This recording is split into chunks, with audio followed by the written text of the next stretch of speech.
The strangest thing about renting out your spare room on Airbnb is how normal the dangerous people can seem.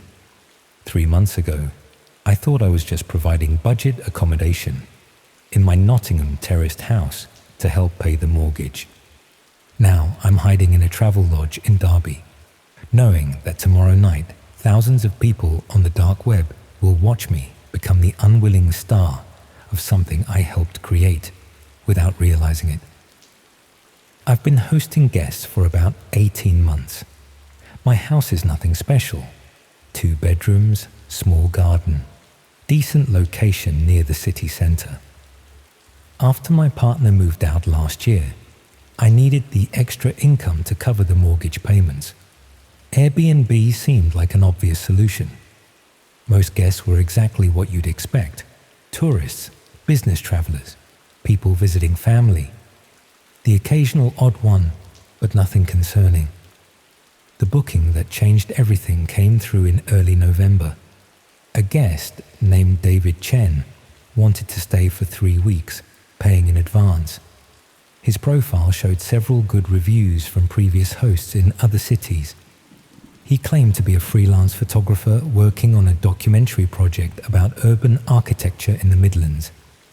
The extended stay and advance payment made it an attractive booking. David arrived on a Sunday evening, carrying professional camera equipment and a large metallic case that he said contained lighting gear. He was polite, quiet, and seemed genuinely interested in the city's industrial heritage. He kept regular hours, going out during the day with his camera equipment and returning in the evening. He was the kind of guest hosts dream about: tidy, respectful, no complaints. After his first week, David asked if he could use the basement for storing and organizing his equipment. My house has a cellar that I use for storage and the boiler, accessed through a door in the kitchen. I agreed, mainly because he offered to pay an additional fee for the privilege. The extra money was helpful, and I rarely went down there anyway. Over the following days, I noticed David making multiple trips to the basement, carrying equipment I didn't recognize. When I asked about his project, he explained that he was documenting forgotten spaces in urban environments: basements, abandoned buildings, industrial sites. He said the documentation required specialized lighting and recording equipment to capture these spaces properly. About halfway through his stay, David asked if I'd be interested in featuring my house in his documentary. He explained that Victorian terraced houses like mine represented important architectural heritage, and the basement would be particularly interesting as an example of period construction techniques. He offered to pay me a consultation fee for appearing in the documentary. The money was tempting, and the project sounded legitimate. David showed me some of his previous work on his laptop, professional quality photographs and videos of various urban locations. Everything appeared above board. We agreed that he would film a short segment with me discussing the house's history and architectural features. The filming took place in the basement on a Wednesday evening. David had set up impressive lighting equipment that transformed the dingy space into something that looked almost cinematic. Multiple cameras captured different angles as I talked about the house's Victorian features and how the basement reflected period construction methods. David was professional throughout the process, asking thoughtful questions about architectural details and the neighborhood's history. The session lasted about an hour, after which he thanked me and said he'd send me a copy once the documentary was complete. I returned upstairs, feeling pleased with the extra income and curious to see the finished product. Over the next few days, I noticed David working late into the night in the basement. I could hear equipment running, the sound of keyboards, and occasionally what sounded like video editing software. When I mentioned the noise, he apologized and explained that he was under deadline pressure to complete the project. He offered to buy me noise-cancelling headphones as compensation. David's stay ended the following Sunday. He packed his equipment, thanked me for the accommodation, and left excellent feedback on the platform. I thought that would be the end of our interaction. I was wrong. 2 weeks later, I received an email from an address I didn't recognize. The subject line contained my full name and address. The body contained a link to what appeared to be a dark web site. A .onion address that could only be accessed through specialized browsers. The message explained that my performance had been well received and that there was interest in a follow-up appearance. I was confused but curious enough to download Tor and access the link. The site had a stark, professional design with minimal text. It showed what appeared to be a preview of David's documentary, but the content was nothing like what we had filmed. The video showed my basement, but it had been edited to look like a completely different space. The lighting made it appear more confined and institutional. More disturbing was how my interview had been edited. My words about the basement's construction had been cut and rearranged to make it sound like I was describing a purpose-built space for containing people. Comments about the solid Victorian walls and soundproofing qualities of the basement had been edited to seem like I was advertising features for imprisonment. At the bottom of the page was a counter showing several thousand viewers and a section for what appeared to be cryptocurrency payments. There were also comments in various languages discussing the upcoming live event and speculation about when the subject would be brought to the location. I realized that David hadn't been making a documentary about architecture. He'd been creating promotional material for something much darker. My basement had been transformed into what appeared to be a dark web red room, and I had unknowingly provided the introduction. I tried to contact the site administrators to demand the removal of my image and information about my house, but the contact methods led to encrypted messaging systems that never responded. I considered going to the police, but explaining that I discovered my basement being advertised on the dark web for purposes I didn't fully understand seemed both implausible and potentially incriminating. Instead, I changed the locks on my house and resolved to be more careful about future guests. I thought the incident was over, that David had moved on to find another location for whatever he was really planning.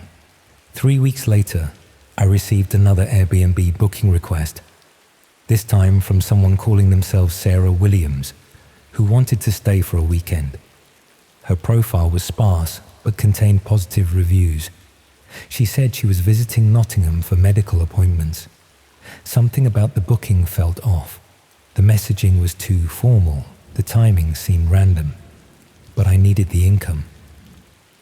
Sarah arrived on Friday evening carrying a small bag and what appeared to be medical equipment. She explained that she had a rare condition requiring specialized monitoring devices. She was polite and professional, much like David had been. She asked about the basement almost immediately, claiming she needed a quiet, temperature-controlled environment for her medical equipment. I refused, explaining that the basement wasn't suitable for guests. She seemed disappointed but didn't press the issue. However, that night I heard sounds from the basement, footsteps, equipment being moved, voices. When I investigated, I found the door unlocked and evidence that someone had been down there recently. Sarah had gone out, ostensibly for a medical appointment, but I suspected she was connected to David's project. I searched her room and found sophisticated computer equipment hidden in her luggage, along with what appeared to be dark web communication devices. I also found printed materials in various languages, advertising a live event scheduled for the following week. I confronted Sarah when she returned, demanding an explanation. She remained calm and professional, but her story changed. She claimed to be working with David on a legitimate research project about urban exploration and abandoned spaces. She showed me documents that appeared to support this explanation, including what looked like academic credentials and research permits. But that night, I discovered the truth about what was happening in my basement. Unable to sleep, I crept downstairs and found Sarah working at a computer setup I hadn't seen before. Multiple screens showed dark web sites with familiar .onion addresses, cryptocurrency wallets with substantial balances, and chat systems discussing the upcoming Nottingham event. One screen showed my basement, but it had been further modified since David's visit. Additional equipment had been installed, including restraints and what appeared to be medical monitoring devices. The space had been transformed into a fully functional red room, complete with multiple camera angles and interactive systems that would allow dark web viewers to influence what happened there. Sarah noticed me watching, and her demeanor changed completely. She explained that I was already complicit in their operation, that my filmed introduction had been used to promote the space, and that my continued cooperation was expected. She showed me viewer statistics and payment records demonstrating the substantial interest in the Nottingham facility. The final component of their plan was clear. They needed a host for the space, someone who could provide legitimacy and deflect suspicion, someone who could book future guests and maintain the property between events, someone who was already compromised by their participation in the promotional material. I told Sarah to leave immediately, that I would contact the police, that I wanted nothing to do with their operation.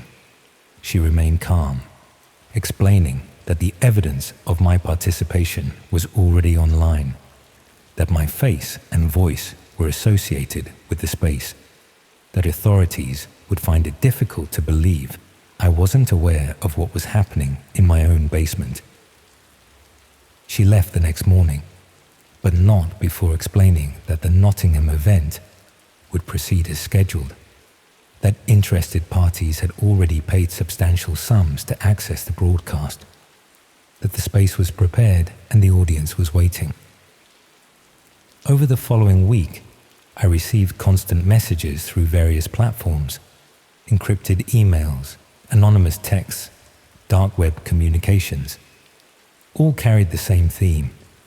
I was expected to facilitate the upcoming event, to provide access to the space, to ensure that operations could proceed without interference. I've been staying in different hotels since then, but the messages keep finding me. They know my location, my schedule, my vulnerabilities. They provided evidence of their surveillance, photographs of me in public, recordings of my phone conversations, details about my daily routines. Yesterday, I received the most explicit message yet, a video showing my basement fully prepared for broadcast with professional lighting and multiple camera angles, a countdown timer showing less than 24 hours remaining, and a reminder that my cooperation was not optional, that I had already been promoted as the host of the facility, that thousands of dark web viewers were expecting the event to proceed. The message included details about how they had tracked my movements, monitored my communications, and prepared contingencies for various scenarios. They had evidence of my filmed introduction, records of payments made to my accounts, and documentation of my voluntary participation in what they could present as willing cooperation with their operation. I'm writing this from a travel lodge outside Derby, using a public computer. I don't know if this will reach anyone who can help, or if sharing this story will make my situation worse. I only know that tomorrow night, thousands of people on the dark web will expect to see a broadcast from my basement, and I'm running out of places to hide. The most terrifying realization is that they never needed to force me to participate. They just needed me to become complicit gradually, one small decision at a time. Accepting David's booking, agreeing to the basement usage, participating in the filming. Each step seemed reasonable individually, but together they created a chain of involvement I can't escape. The dark web red room they've created isn't in some remote warehouse or abandoned building. It's in my house, registered to my name, promoted with my face and voice. Even if I never participate directly, I'm already the host. The space exists because I allowed it to be created. Tomorrow's broadcast will happen whether I'm there or not. They've made that clear. The only question is whether I face whatever comes next, or let someone else become the victim of a system I inadvertently helped build. The viewer counter on the latest message shows tens of thousands of people waiting. People who have paid in cryptocurrency to access the broadcast. People who believe they're about to see something exclusive and authentic. People who don't care that the host never intended to become part of this horror. I keep thinking about David's professional demeanor, Sarah's medical equipment story, the gradual way they transformed my basement into something unrecognizable. How many other Airbnb hosts have been approached with similar projects? How many spare rooms and basements across the country might be serving similar purposes? The dark web has made it possible for these operations to exist anywhere, to recruit hosts unknowingly, to create content that appears consensual but isn't. The technology makes it easy to hide, to pay anonymously, to consume horror without consequence. I should have trusted my instincts about David's equipment, should have questioned why he needed such sophisticated gear for architectural photography, should have refused to participate in any filming, should have investigated the basement modifications more carefully. But it's too late for regrets now. Tomorrow night, my basement becomes a dark web broadcast studio. Whether I'm there or someone else takes my place, the show will go on.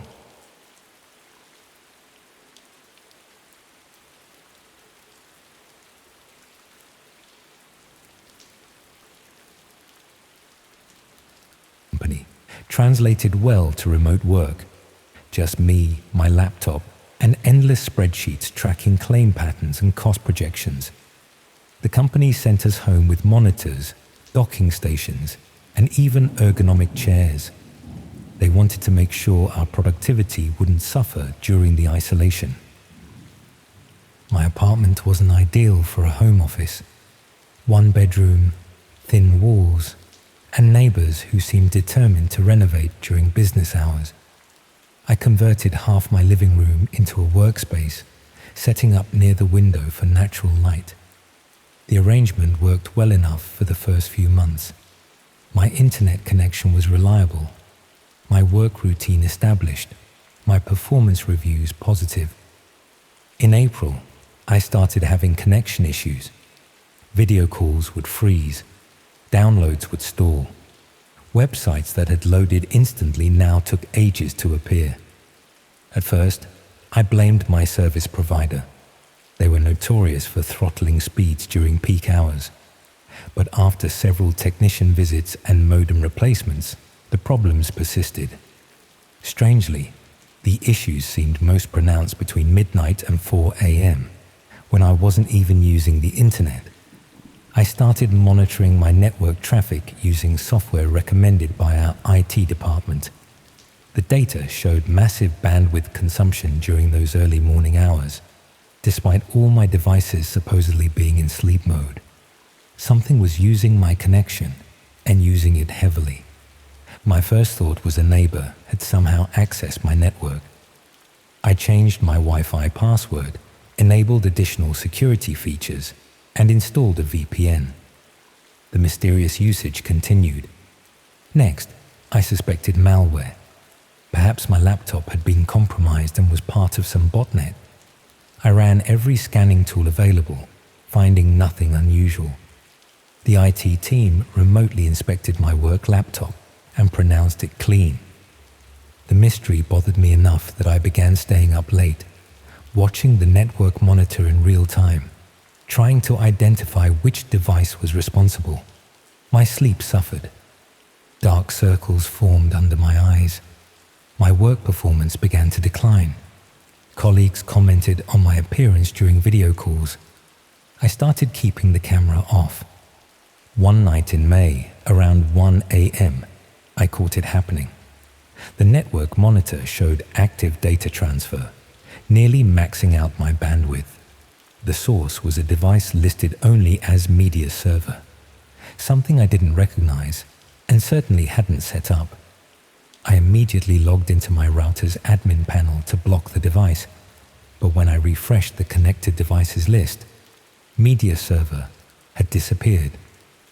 The next day, I contacted my building's management company about the internet issues. The maintenance supervisor suggested I might be picking up interference from other apartments and recommended positioning my router away from shared walls. When I mentioned the mysterious device, he seemed uninterested, attributing it to a neighbor's smart TV or gaming system, briefly connecting to the wrong network.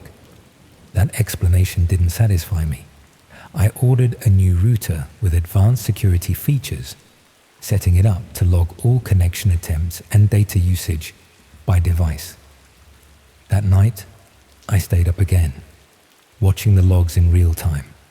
At precisely 1:17 a.m., media server appeared again, beginning its huge data transfers. This time, I managed to capture its MAC address before it disappeared, a unique identifier that should help track down the physical device. The next morning, I contacted a friend who works in cybersecurity. He couldn't identify the manufacturer from the MAC address. It seemed to be using a randomized identifier that changed with each connection. This was sophisticated behavior, not typical of consumer electronics accidentally connecting to the wrong network. When I shared the timing pattern and bandwidth usage, he grew concerned. The behavior matched what he called data mules, compromised networks used to transmit large encrypted files during low traffic hours. My friend warned me that my network might be being used for transferring illegal content, anything from stolen financial data to more disturbing materials. He recommended I contact my internet service provider and possibly law enforcement. The thought that my connection might be facilitating something illegal made me deeply uncomfortable. Before taking that step, I decided to gather more information. I set up additional monitoring software that could track not just the amount of data, but also attempt to identify the type of traffic and its destination. The results were puzzling. The data wasn't being sent to multiple destinations as would be expected with botnet activity. Instead, it was a sustained connection to a single endpoint, using encrypted protocols that masked the content. The destination IP address changed nightly, but always pointed to servers using Tor exit nodes, the infrastructure of the so-called dark web. My friend confirmed this was consistent with someone using my network as a relay for accessing hidden services, potentially to mask their own identity. The question remained, who was doing this and how had they gained access? I became obsessed with finding answers. I started logging every electronic device in my apartment, not just computers and phones, but the smart TV, digital thermostat, even the refrigerator with its internet connectivity feature. None matched the mysterious media server MAC address. I checked for hidden devices, looking behind furniture, inside vents, examining the electrical outlets for suspicious adapters. Nothing. In June, after 6 weeks of disrupted sleep and growing anxiety, I made a breakthrough. The mystery device only connected when I was home. On nights I stayed at a friend's place or worked late at a coffee shop. My network log showed no unusual activity. The implication was unsettling. Whatever was happening was somehow tied to my presence. That night, I conducted an experiment. I left all my devices powered on as usual, but shut off the bedroom and bathroom lights, creating the impression I had gone to sleep. Then I sat in darkness near my router, a network analyzer running silently on my laptop. At 1:14 a.m., I heard a soft electronic tone from somewhere in my apartment, almost imperceptible, like the sound a device makes when powering on. 3 minutes later, media server appeared on my network. I tracked the signal strength, moving my laptop around the apartment to find where it was strongest. The source appeared to be my bedroom. I searched methodically, under the bed, in the closet, behind the dresser. Nothing. Then I noticed my work laptop, closed and apparently asleep on the nightstand. According to my monitoring software, it wasn't the source. But when I opened it, the screen remained dark while the power indicator showed it was running. I forced a shutdown and restarted it. Everything seemed normal. The company's security software showed no unauthorized access, but I couldn't shake the feeling that something was wrong with the machine. I decided to work exclusively on my personal laptop for a few days, leaving the work device powered off and stored in a drawer. The mysterious bandwidth usage stopped immediately. 3 nights with no media server appearing on my network. On the 4th day, I received an email from IT asking why my work laptop hadn't connected to the company servers for scheduled updates. I explained I was having technical issues and was using my personal device temporarily. They insisted I reconnect the work laptop as soon as possible for security compliance. Reluctantly, I took the laptop from the drawer and powered it on. Everything appeared normal. Same login screen, same desktop configuration, same applications. But that night, media server reappeared on my network at exactly 1:17 a.m. I was now convinced the work laptop contained something it shouldn't. I contacted IT again, more explicitly describing my concerns. They seemed dismissive, suggesting I was misinterpreting normal corporate security measures that run in the background. When I pressed further, mentioning the dark web connections, their tone changed. They said they would send a replacement laptop immediately and asked me to return my current one directly to their security team, rather than through the normal equipment channels. The replacement arrived the next day via courier. The security team requested I not power on the old laptop again and pack it in the provided shielded bag. Their sudden urgency only heightened my suspicion. That night, with the old laptop unplugged and sealed in the shielded bag, my network remained quiet. No unusual connections, no bandwidth spikes. In July, a month after returning the laptop, I received a call from someone identifying themselves as part of the company's external security audit team. They asked detailed questions about my work habits, when I typically logged in, how often I used the company VPN, whether I ever observed unusual behavior from the laptop. They seemed particularly interested in whether I used the machine during off hours or if it remained powered on overnight. I answered honestly, then asked why they were investigating. The auditor explained they were conducting routine security checks on all remote workers.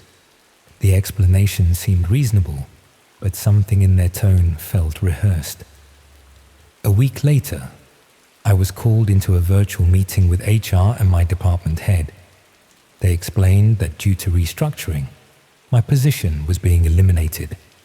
They offered a generous severance package in exchange for signing a confidentiality agreement covering not just company data, but also any observations about company equipment or security practices. The implication was clear. Take the money, stay quiet, move on. I signed the agreement. The severance would cover my expenses while I looked for new work. But I couldn't stop thinking about what had been happening. What had been on that laptop? What kind of data was being transmitted through my network in those early morning hours? My cybersecurity friend suggested a theory. The laptop had been compromised. not by an outside threat, but by someone inside the company. Perhaps someone in IT or security was using employee devices as relays for accessing dark web services, counting on the company's VPN and security software to mask their activities. The fact that the usage occurred only when I was home suggested the laptop might have been monitoring my presence, perhaps through the microphone detecting ambient noise or the webcam sensing light changes, to determine when it was safe to activate. In August, I found a new job with a different company. Remote work again, but this time I established strict boundaries. No equipment stays powered on after hours.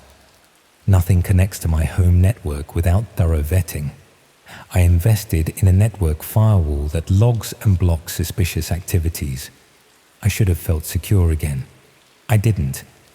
Last week, I received an anonymous email. The subject line contained only a timestamp, 1:17 a.m. The body was empty.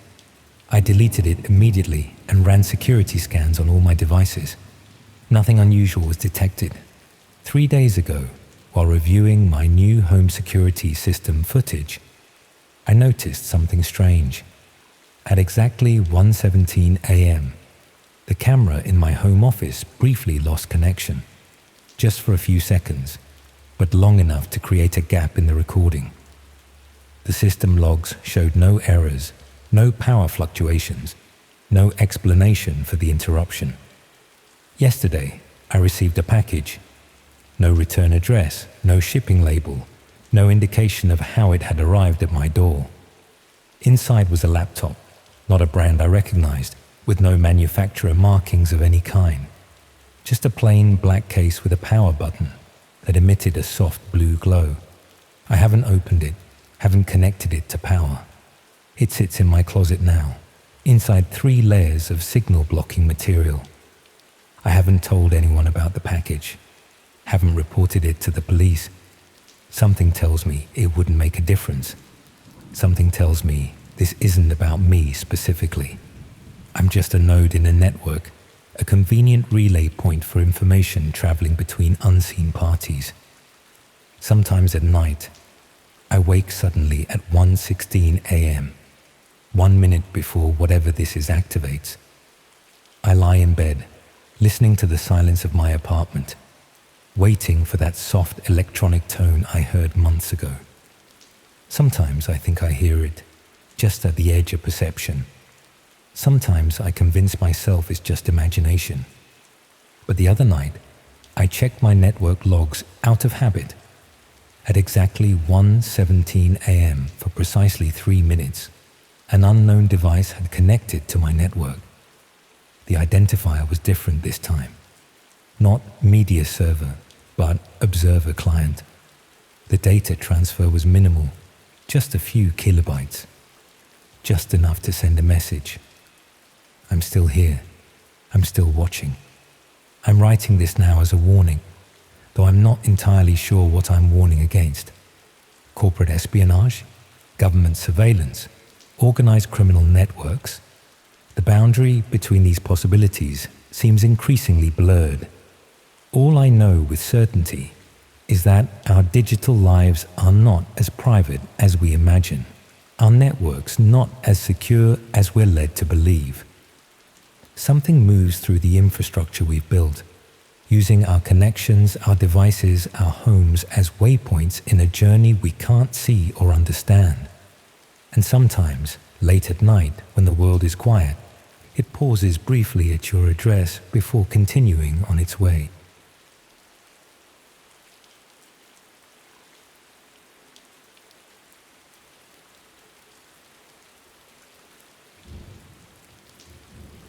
I thought I was doing something good. That's what makes this whole situation so much worse. 6 months ago, I was just someone trying to make the internet a safer place. Now, I'm hiding in a Premier Inn somewhere in the Midlands, knowing that tomorrow night, thousands of people will tune in to watch me become the star of my own nightmare. It started when I applied for a job as a content moderator with a company called SafeNet Solutions. They advertised themselves as specialists in keeping harmful content off social media platforms. The work seemed meaningful, protecting children from inappropriate material, removing violent content, flagging harassment. The kind of job where you could feel like you were making a difference.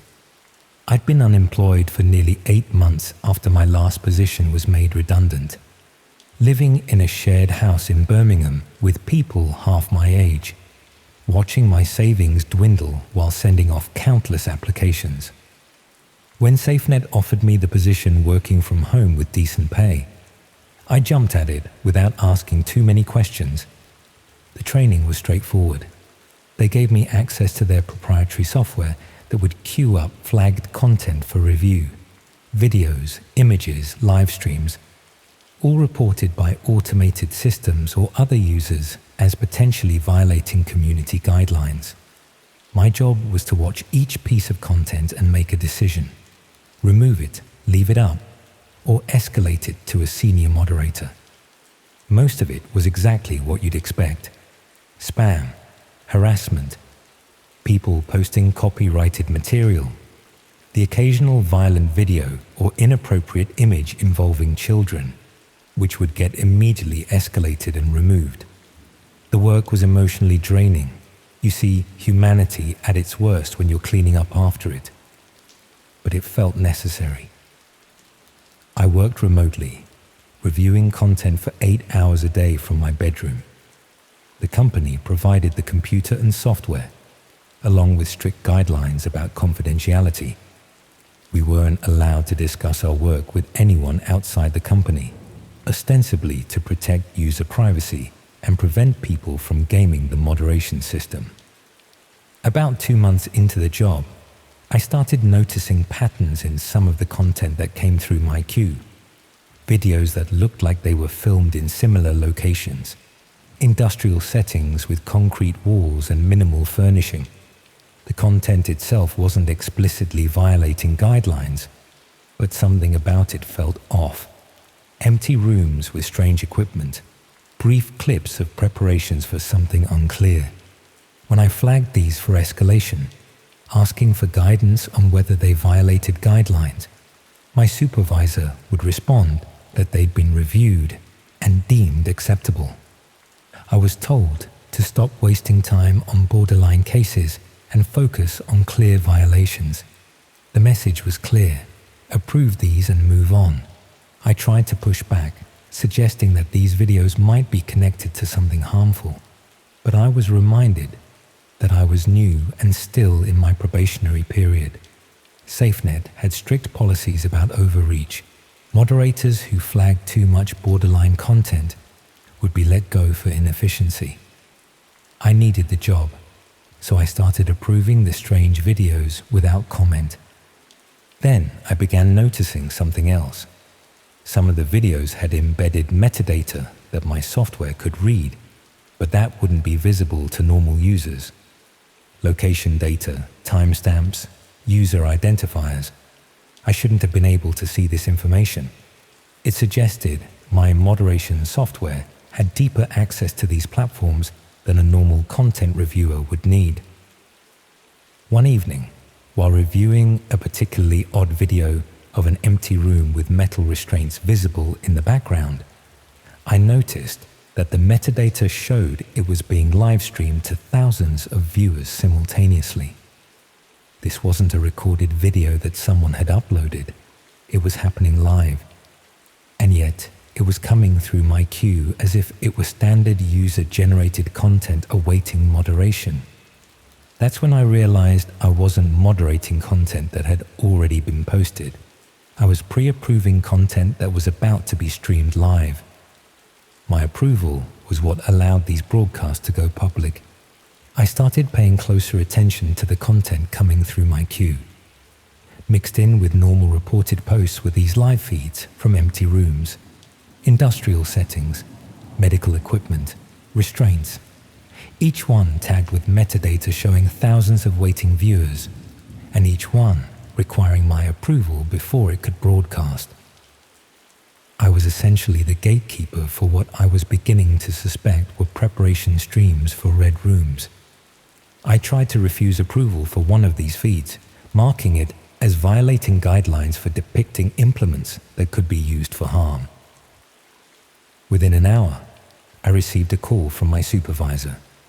They reminded me that I was still in my probationary period and that my approval rates had been flagged as concerning.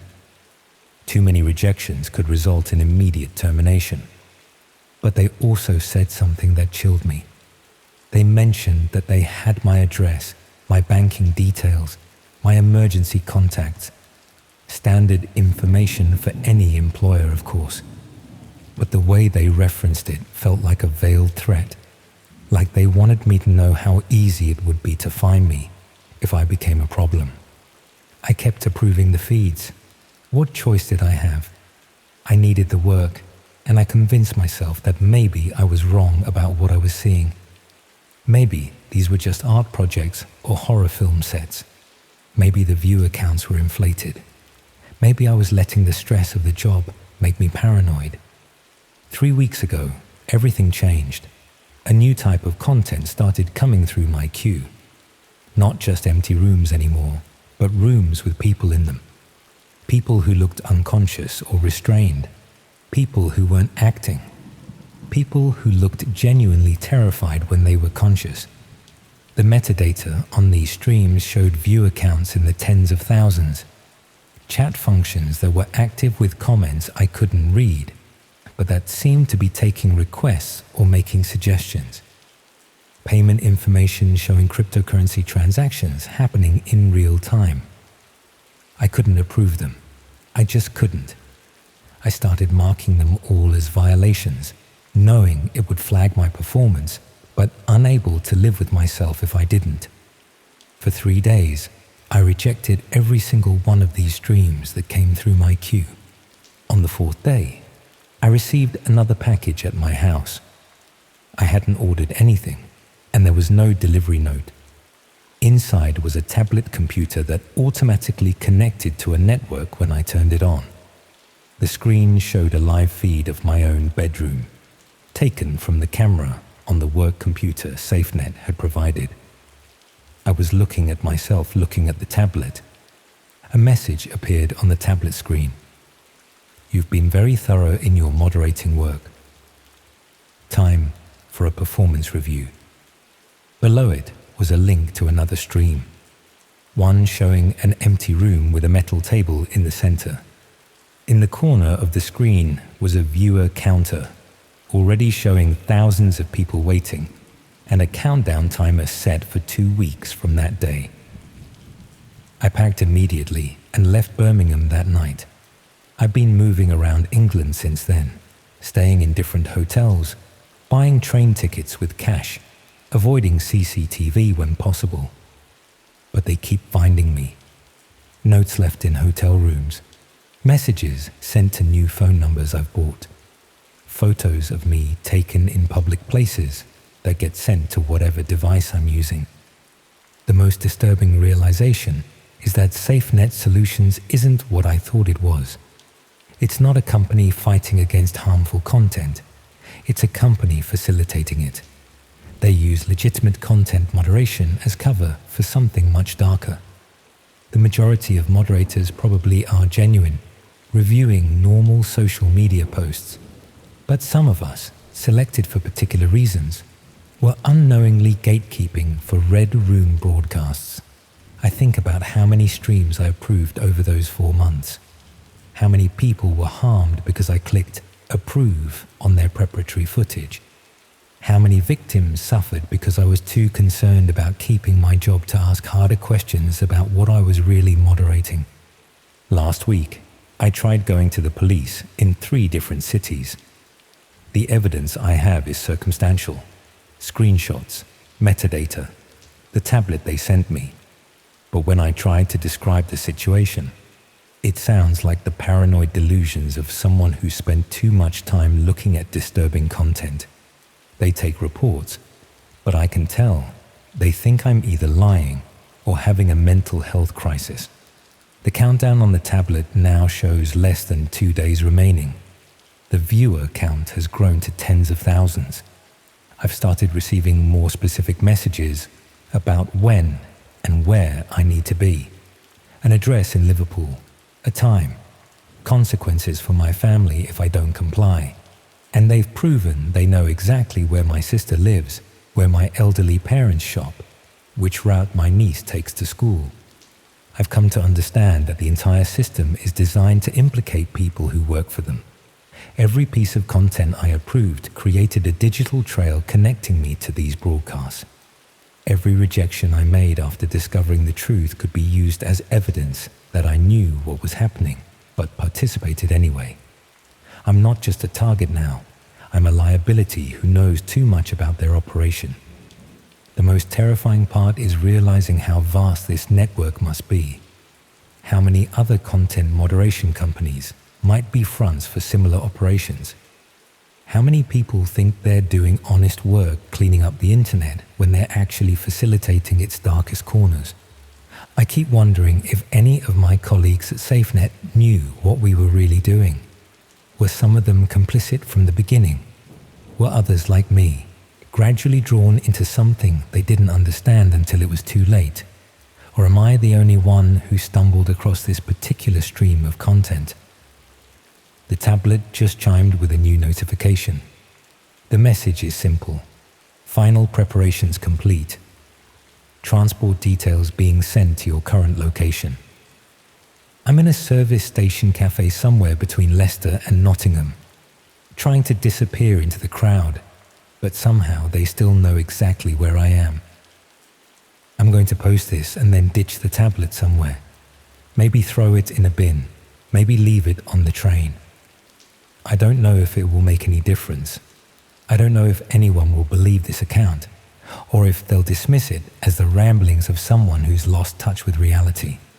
But if you're working in content moderation, especially for smaller companies or remote positions, pay attention to what you're really approving. Ask questions about the metadata you can access. Notice patterns in the content. And if something feels wrong, trust that instinct even if it costs you the job. I thought I was making the internet safer. Instead, I was helping to make it infinitely more dangerous for the most vulnerable people. Every approval was another step toward this moment, when I become the content instead of the moderator. The countdown shows approximately 30 hours remaining. Thousands of people are waiting to watch what happens next. And somewhere in Liverpool, a room is being prepared for tomorrow night's broadcast. I should have asked more questions from the beginning. Should have trusted my instincts about those first strange videos. Should have realized that a job that seemed too good to be true probably was. But it's too late for should-haves now. The only thing left is to run and hope that somehow I can break free from a system I helped maintain, without ever understanding what it really was. The irony isn't lost on me. I spent months deciding what content was safe for public consumption. Now thousands of people are waiting to consume content featuring me. The moderator has become the moderated.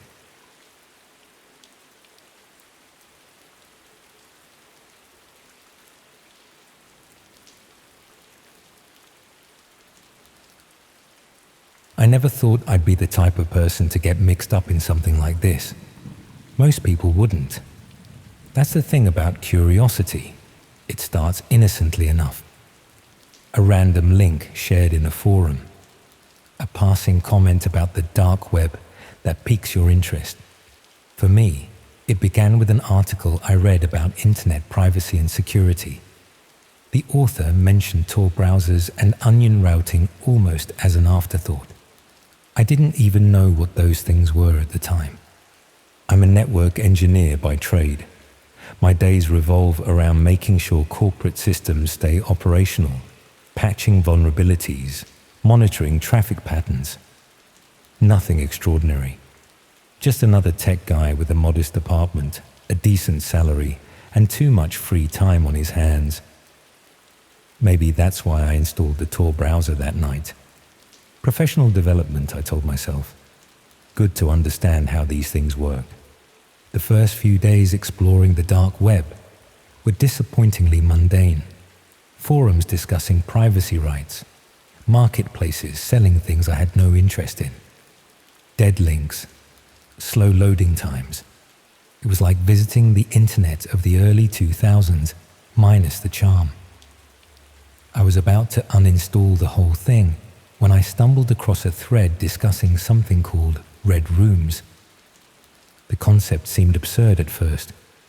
Live streaming platforms where viewers could watch and even direct acts of violence against unwilling participants. Urban legends, I thought. Internet boogeyman stories to scare the uninitiated. Most people in the thread seemed to agree.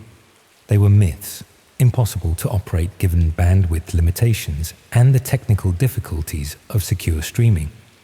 A few individuals insisted they existed, but provided no evidence, no links. Then someone posted coordinates. Not a web address, but a string of characters, numbers, and symbols that meant nothing to me. Someone else responded with a single word. The thread went quiet after that. I copied the string. I shouldn't have done that. Everything would be different if I had just closed the browser right then. It took me 3 days to figure out what to do with those characters. The solution came from an obscure subforum where users discuss cryptographic methods. The string was a key of sorts, one that had to be entered into a specific field on a specific site at a specific time. The kind of complexity that made me think there really was something to hide. I found the site. A blank page with a single input field. Nothing to indicate what it was for. No text, no images. Just an empty box waiting to be filled. I hesitated before pasting in the string. This was the moment I should have walked away. Something about the sterility of that page felt wrong in a way I couldn't articulate. The cursor blinked rhythmically in the empty field, patient, expectant, waiting for me to make a mistake I couldn't undo. The first sign that I had done something irreversible was the sudden change in my network traffic. I monitor my home network obsessively. Occupational habit. The data pattern shifted, connections multiplying through nodes I couldn't identify. This wasn't normal Tor behavior. My system was being mapped, examined, catalogued by something on the other end. Each packet of data felt like fingers probing through my digital walls, searching for weaknesses, memorizing the layout of my network, of my life. Then the page changed, a loading icon, a countdown timer set to 20 minutes. Nothing else. I waited, telling myself I could close the browser at any time. I didn't. The seconds ticked away, each one dragging longer than the last. My mouth went dry, sweat beaded along my hairline. Still, I waited. Some terrible gravity held me there, unable or unwilling to turn away from what was coming. When the timer reached 0, the stream began. The video quality was surprisingly good. High definition, minimal latency. The room shown was simple. White walls, concrete floor with a drain in the center. A single chair bolted to the floor, empty, waiting.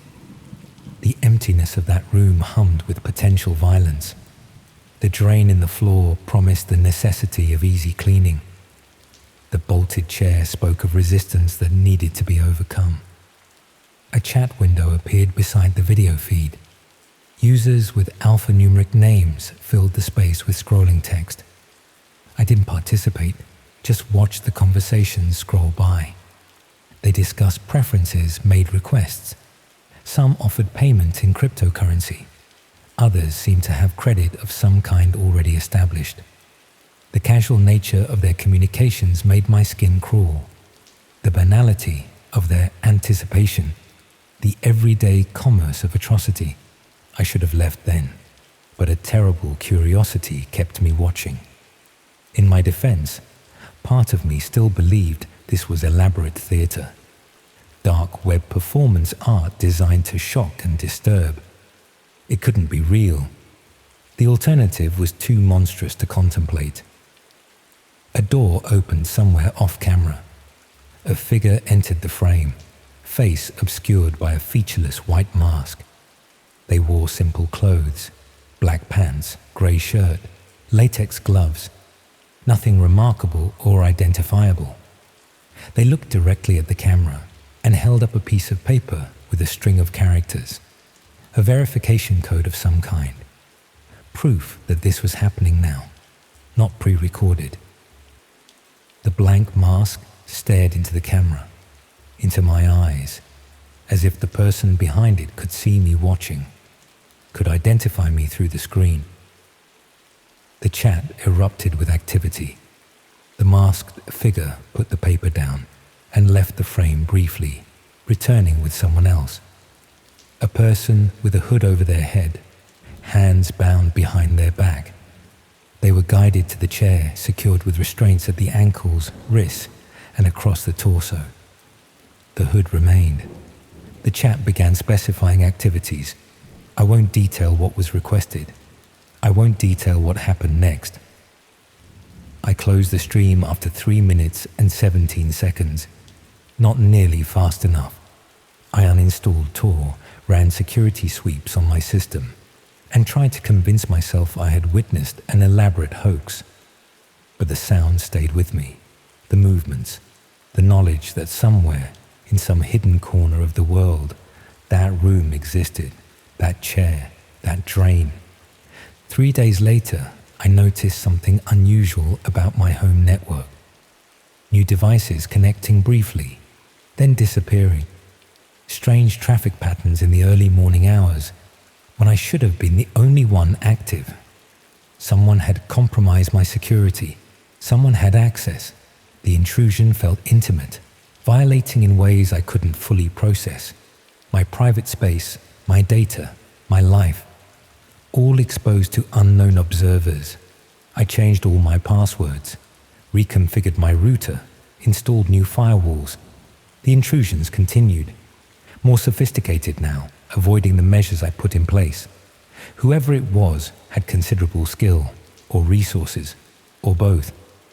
Each time I implemented a new security measure, they adapted, evolved, found new pathways into my systems. It became a game of chess where I could only see my own pieces, never my opponent's.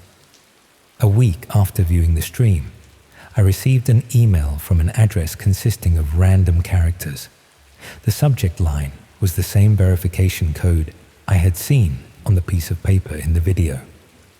The body of the email contained a single line about viewers becoming participants eventually. I deleted the email, reported it as phishing, told myself it was automated, sent to everyone who had accessed the stream. Nothing personal, nothing targeted. But my hands shook as I clicked the delete button. My breath came in short, shallow gasps. I knew. Some part of me already knew. Then the real messages started arriving. Direct messages to accounts I hadn't shared with anyone. My private phone number, my work email. All with the same theme. They knew who I was. They knew where I lived. They knew my routines. Each message included proof. A photo of my apartment building taken that day, a screenshot of my calendar, a list of my recent purchases. The level of detail grew more invasive with each communication. What I ate for breakfast, which route I took to work, how long I spent in the shower. The final message came with an attachment, a floor plan of my apartment with an X marked beside my bed. The message informed me that my stream would begin soon, and participants were already bidding. The clinical precision of the threat made it worse somehow. No emotion, no sadness, just process, procedure, industry. I went to the police, tried to explain without incriminating myself. They took notes, offered to send a patrol car by my building, suggested I was being targeted by standard identity thieves. They didn't understand, couldn't understand without seeing what I had seen. The bored expressions on their faces as I tried to convey the danger made me realize how alone I truly was. I stayed in a hotel that night, paid in cash, used a fake name, didn't bring any devices with me, just sat in the room with the chain on the door, watching the parking lot through a gap in the curtains. Nothing happened. No one came. Hours stretched into eternity as I waited for a threat that never materialized. Sleep came in brief, restless intervals, interrupted by the slightest sounds from neighboring rooms or the hallway outside. I returned home the next day, convinced I had overreacted. The apartment was exactly as I had left it. No signs of entry, no disturbance. I ran more security scans, changed the locks, installed a camera system. Life began to feel normal again as days passed without incident, but the normalcy felt thin, fragile, like ice forming over a dark lake. I went through the motions of my routine while constantly looking over my shoulder, checking reflections in windows, scanning crowds for watching eyes. 2 weeks later, as I was falling asleep, I heard a notification sound from my phone. A new email, the verification code as the subject line again. The body contained a link and words about my viewership making something possible. I didn't click the link, deleted the email immediately, blocked the sender, tried to go back to sleep. The darkness of my bedroom seemed deeper somehow, the shadows more substantial. My heartbeat echoed in my ears, too loud, too fast. Sleep retreated beyond my reach. That's when I heard the knock at my door. Not a pounding or frantic banging, just 3 measured, deliberate knocks. Professional, patient. The sound cut through the silence of my apartment with surgical precision. My entire body went rigid, paralyzed by the confirmation of my worst fears. I checked the camera feed on my phone. No one appeared on the screen, just an empty hallway. The emptiness seemed wrong somehow, unnatural, as if the space itself had been hollowed out. Reality thinned to allow something through. Another knock, same pattern, same deliberate pacing. The sound seemed to reverberate through my bones, setting my teeth on edge. The empty hallway on my phone screen made no sense. The knocking made no sense. Nothing made sense anymore. I called the police, whispering my address, explaining there was someone at my door. They promised to send someone, asked if I could stay on the line. I agreed, keeping my voice low. The dispatcher's voice in my ear provided a tenuous connection to normality, to safety. I clung to it even as another set of knocks came. The knocking came a 3rd time. I moved as quietly as I could to the door, looked through the peephole. The hallway was empty, not just unoccupied, but empty in a way that defied explanation. The familiar corridor seemed distorted, stretched, as if viewed through warped glass. And still, no one visible who could be causing the sound. A 4th knock, right in front of me. Impossible, with no one there. The sound now originating centimeters from my face. I could feel the vibration of it through the door, against my forehead pressed to the peephole. A knock from nothing, from nowhere, from no one. I backed away from the door, explained to the dispatcher what was happening. They asked me to verify my address again, told me units were 3 minutes away. Their voice sounded distant now, underwater, unreachable. The connection failing as reality unraveled around me. The knocking stopped. My phone chimed with a new notification. A text message from my own number informing me they were already inside. The words glowed on the screen. Impossible, yet undeniable. The air in the apartment changed, grew heavier, charged with presence. No longer alone, no longer safe, never safe again. The police arrived 8 minutes later. They found the door locked, chained from the inside. When no one answered their knocks, they broke the door down. The apartment was empty, no signs of struggle, no evidence anyone had been there besides me. Just my phone on the floor, screen shattered, and a piece of paper beside it with that same verification code. The police report noted nothing unusual beyond an abandoned residence, a missing person case with no leads, no witnesses, no evidence of foul play. Just another digital ghost, forgotten as screens scroll to the next distraction. I'm told they're still looking for me, friends, family, co-workers. They've all received messages from my accounts saying I needed some time away, that I'd be back soon.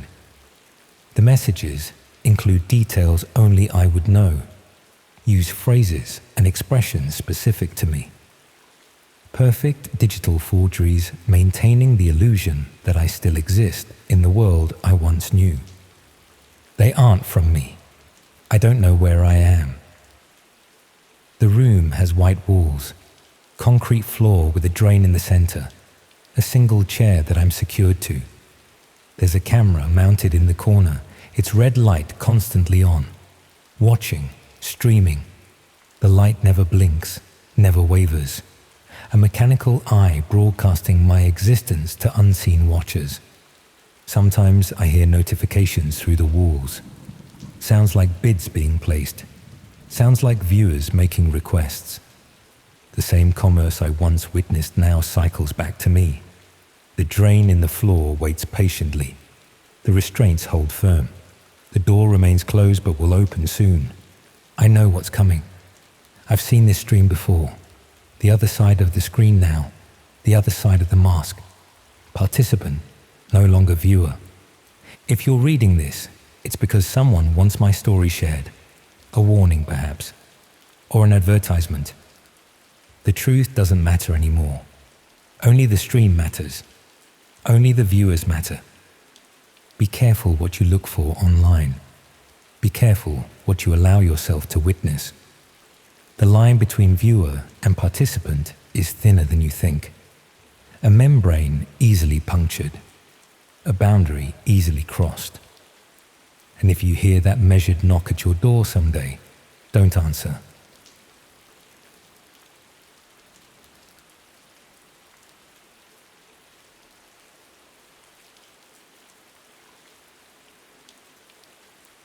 I've always been good with languages. It's the one skill that came naturally to me when everything else felt like a struggle. By 25, I was fluent in 4 languages besides English and working on a 5th. People assumed I'd become a teacher or join the diplomatic service, but translation work paid better and let me work from home in my small flat in Oxford. Most of my jobs came through a freelancer website where clients post projects and translators bid for the work.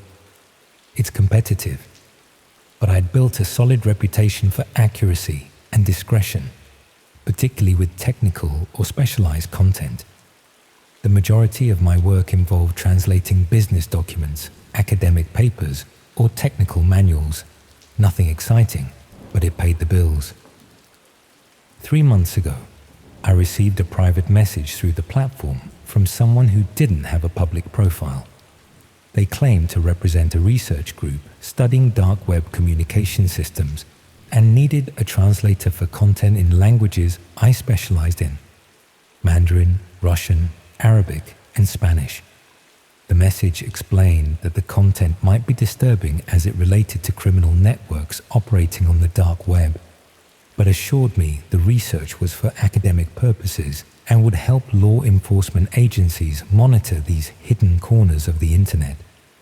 The pay they offered was substantial, nearly triple my usual rate, enough to clear my student debts within months rather than years.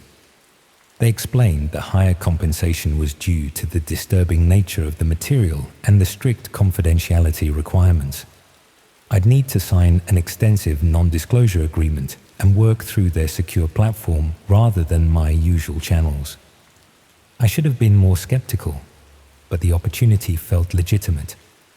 The email addresses used academic domains, the contracts appeared professional, and the initial test translation they sent, an analysis of communication methods used by drug cartels, seemed consistent with criminology research.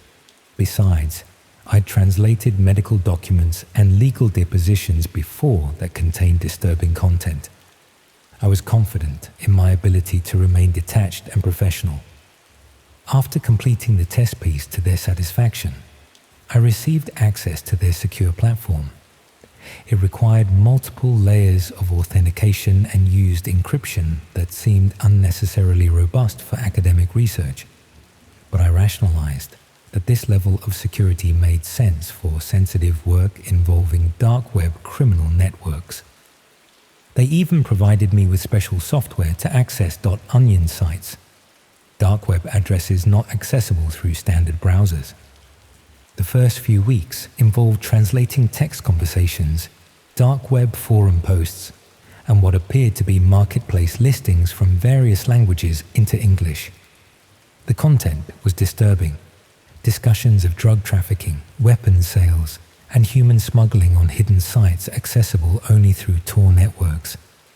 But nothing beyond what I'd expected given the project description. I maintained professional distance, focusing on accuracy rather than content. About a month into the project, the nature of the assignments began to shift. I started receiving links to video files hosted on their secure server.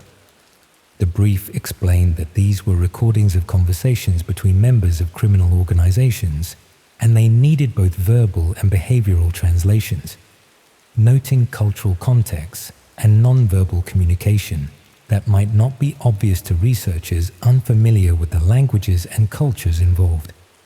The first few videos matched this description.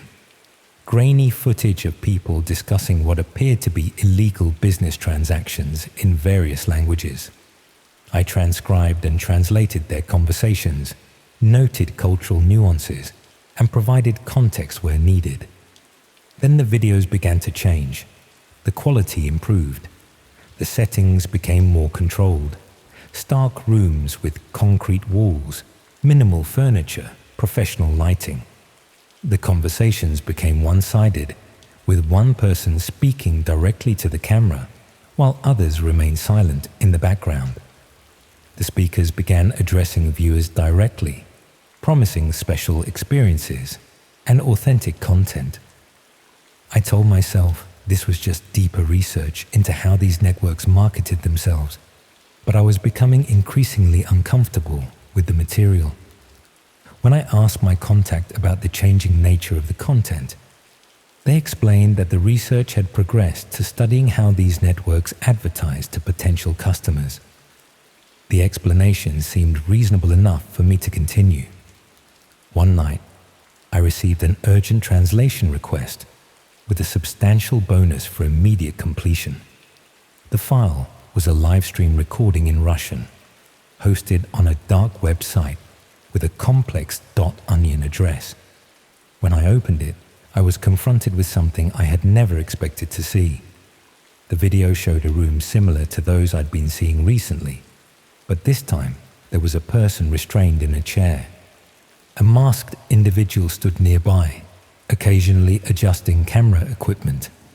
The Russian speaker was describing what was about to happen and explaining how viewers could influence the proceedings through cryptocurrency payments. The entire setup was clearly a dark web red room, a live-streamed torture session where anonymous viewers could pay to request specific actions from anywhere in the world while hiding behind layers of encryption. I immediately closed the file and messaged my contact, explaining that I couldn't participate in translating this type of content and that they should report it to authorities. Their response was alarmingly casual. They thanked me for my concern, but explained that this was a sophisticated simulation created to study how these networks operated. They assured me no one was actually harmed in the creation of these educational materials. I wasn't convinced, but I also had no proof that what I'd seen wasn't staged. I decided to withdraw from the project anyway, citing ethical concerns. They accepted my decision and process my final payment, which appeared in my bank account the next day, significantly more than what I was owed, with a note classifying the excess as a discretionary bonus for exceptional service. I thought that would be the end of it. I was wrong. A week later, I received an email from a different address containing a video file. When I opened it, I saw a compilation of clips showing me in my flat, working at my desk, sleeping, showering, talking on the phone. All filmed from angles that suggested cameras had been installed throughout my home. The email contained no message, just the video. I searched my flat frantically, finding tiny cameras concealed in smoke detectors, light fixtures, and air vents. I removed them all, changed my locks, and spent the night at a friend's house. When I returned the next day, I found an envelope had been slipped under my door containing a USB drive. The drive held a single file, a video of what appeared to be an actual dark web Red Room broadcast, not a simulation. The setting was similar to the videos I'd been translating, but this was clearly real. The victim's fear was palpable, the violence undeniable. At the end of the video, text appeared in all 5 languages I spoke, stating that I was now complicit in their operation and that my translations had helped them expand their dark web audience to new markets across multiple language barriers. I went to the police immediately. I showed them the cameras I'd found, explained the work I'd been doing, and described the threatening video. They took the report seriously and sent an officer to check my flat for additional surveillance equipment. They found nothing beyond what I'd already discovered, but advised me to stay elsewhere while they investigated. Their investigation revealed that the academic domains used in the emails were spoofed. The payment had come through a series of dark web cryptocurrency exchanges designed to be untraceable. The secure platform I'd been working on had disappeared completely, leaving no digital footprint. They told me this had the hallmarks of a sophisticated dark web criminal operation and suggested I remain vigilant but try to resume normal life. I spent the next few weeks staying with friends, checking for surveillance, and jumping at every unexpected noise. Eventually, with no further contact from the people who had hired me, I began to relax slightly. Perhaps they had moved on, finding another translator who wouldn't question their requests. Then the messages started appearing on my phone. Text messages in different languages, all containing variations of the same theme. They knew where I was, they were watching me, and I had unfinished work to complete. The messages came from different numbers, sometimes in languages I didn't even work with. I changed my number twice, but the messages always found me. About a month after I went to the police, I received a package at my new temporary address, a place only my closest friends knew about. Inside was a high-quality digital camera and a list of instructions in multiple languages. I was to set up the camera at specific angles, test lighting conditions, and prepare for a live translation assignment at a designated time. The instructions emphasized that failure to comply would result in the release of videos showing me viewing and translating material related to criminal activities. I took the package to the police, who added it to their investigation, but warned me that these networks were notoriously difficult to track. They suggested I consider temporarily relocating to a different city while they continued to investigate. I moved to Glasgow, where a university friend had a spare room in her flat. I told no one except my immediate family where I was going. I found work translating mundane corporate documents under a different name. I started to rebuild some semblance of normal life. 3 weeks ago, I noticed someone following me home from the small office where I'd found work, a nondescript man in a dark coat who maintained the same distance behind me for several streets. When I changed direction suddenly, He adjusted his course to match. I lost him by ducking into a department store and leaving through a different exit, but the encounter left me shaken. The following day, I received an email containing a street view photograph of the building where I was staying in Glasgow. The subject line was simply, "Found you," written in all 5 languages I spoke. 2 days later, a courier delivered a package to my workplace. Inside was another digital camera, identical to the one I turned over to the police, and a note explaining that my debut broadcast had been scheduled for the following week. This time, the note included details about my friend's daily routine, my parents' home address, and my sister's workplace. The threat was clear: comply or those close to me would suffer. I'm now in a small bed and breakfast in the Scottish Highlands, using a public computer to write this. I've left my phone, laptop, and all other trackable devices behind. I paid cash for the train ticket and registered under a false name. But I know this is only a temporary solution. The most terrifying realization is that these people don't just want a translator. They want a performer. Someone who can communicate with victims and viewers in multiple languages simultaneously. Someone who can expand their audience beyond English-speaking viewers. Someone who can bring a unique skill to their broadcasts. When I translate materials, I don't just convert words from one language to another. I convey nuance, emotion, cultural context. I make communication feel natural and authentic across language barriers. It's a skill that took years to develop, and now it's being sought after for the most horrific purpose imaginable. The scheduled date for what they're calling my debut broadcast is 3 days from now. I've stopped running because I've realized there's nowhere I can go that they won't eventually find me. These people have resources, connections, and apparently unlimited access to surveillance. They tracked me across 3 cities through name changes and new devices. I've contacted the police again, sharing everything I know about the scheduled broadcast. They've promised to increase patrols near my family's homes and to continue investigating, but they've been frank about the limitations they face with these types of networks. Jurisdiction issues, encryption, anonymizing technology, all create barriers to effective law enforcement action. I keep thinking about how I unwittingly help these people expand their dark web audience. How many translations did I provide that helped them reach new viewers in the hidden corners of the internet?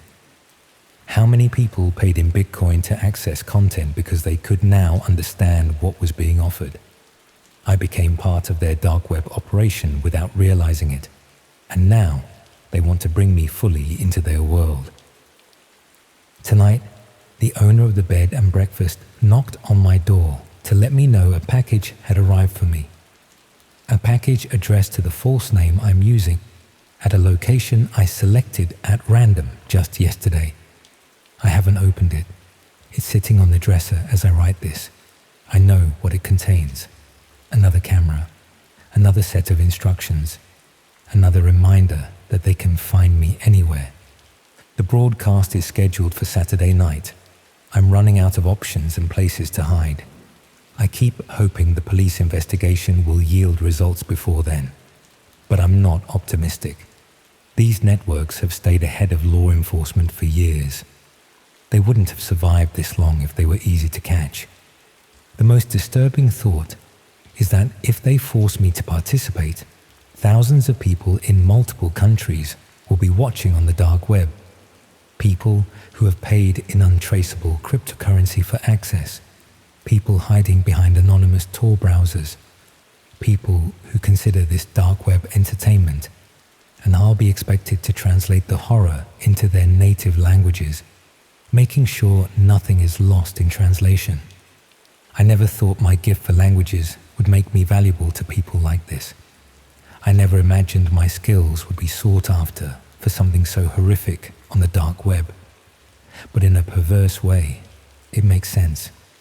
Expanding markets in the darkest corners of the internet requires breaking down language barriers, even for the most terrible content hidden behind layers of encryption and anonymity. I don't know what I'll do when Saturday comes. I don't know if there's anywhere left to run. I only know that my words have power, and for the first time in my life, that terrifies me. The package on the dresser just moved slightly. I think my time is up.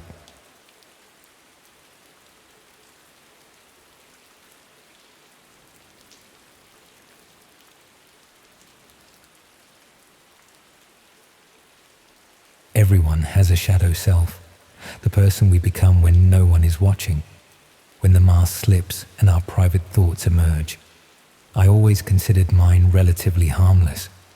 Late-night rabbit holes of research on obscure topics, occasionally watching people in cafes, imagining their lives, sometimes typing out angry emails I'd never send. Normal stuff. At least that's what I told myself. I teach digital media studies at a mid-tier university. It's not groundbreaking work, but it keeps me engaged, analyzing how technology shapes communication, behavior, and culture. My research specialty is online community formation, particularly around niche interests. This focus has taken me to some fascinating corners of the internet over the years, though always as an academic observer rather than a participant.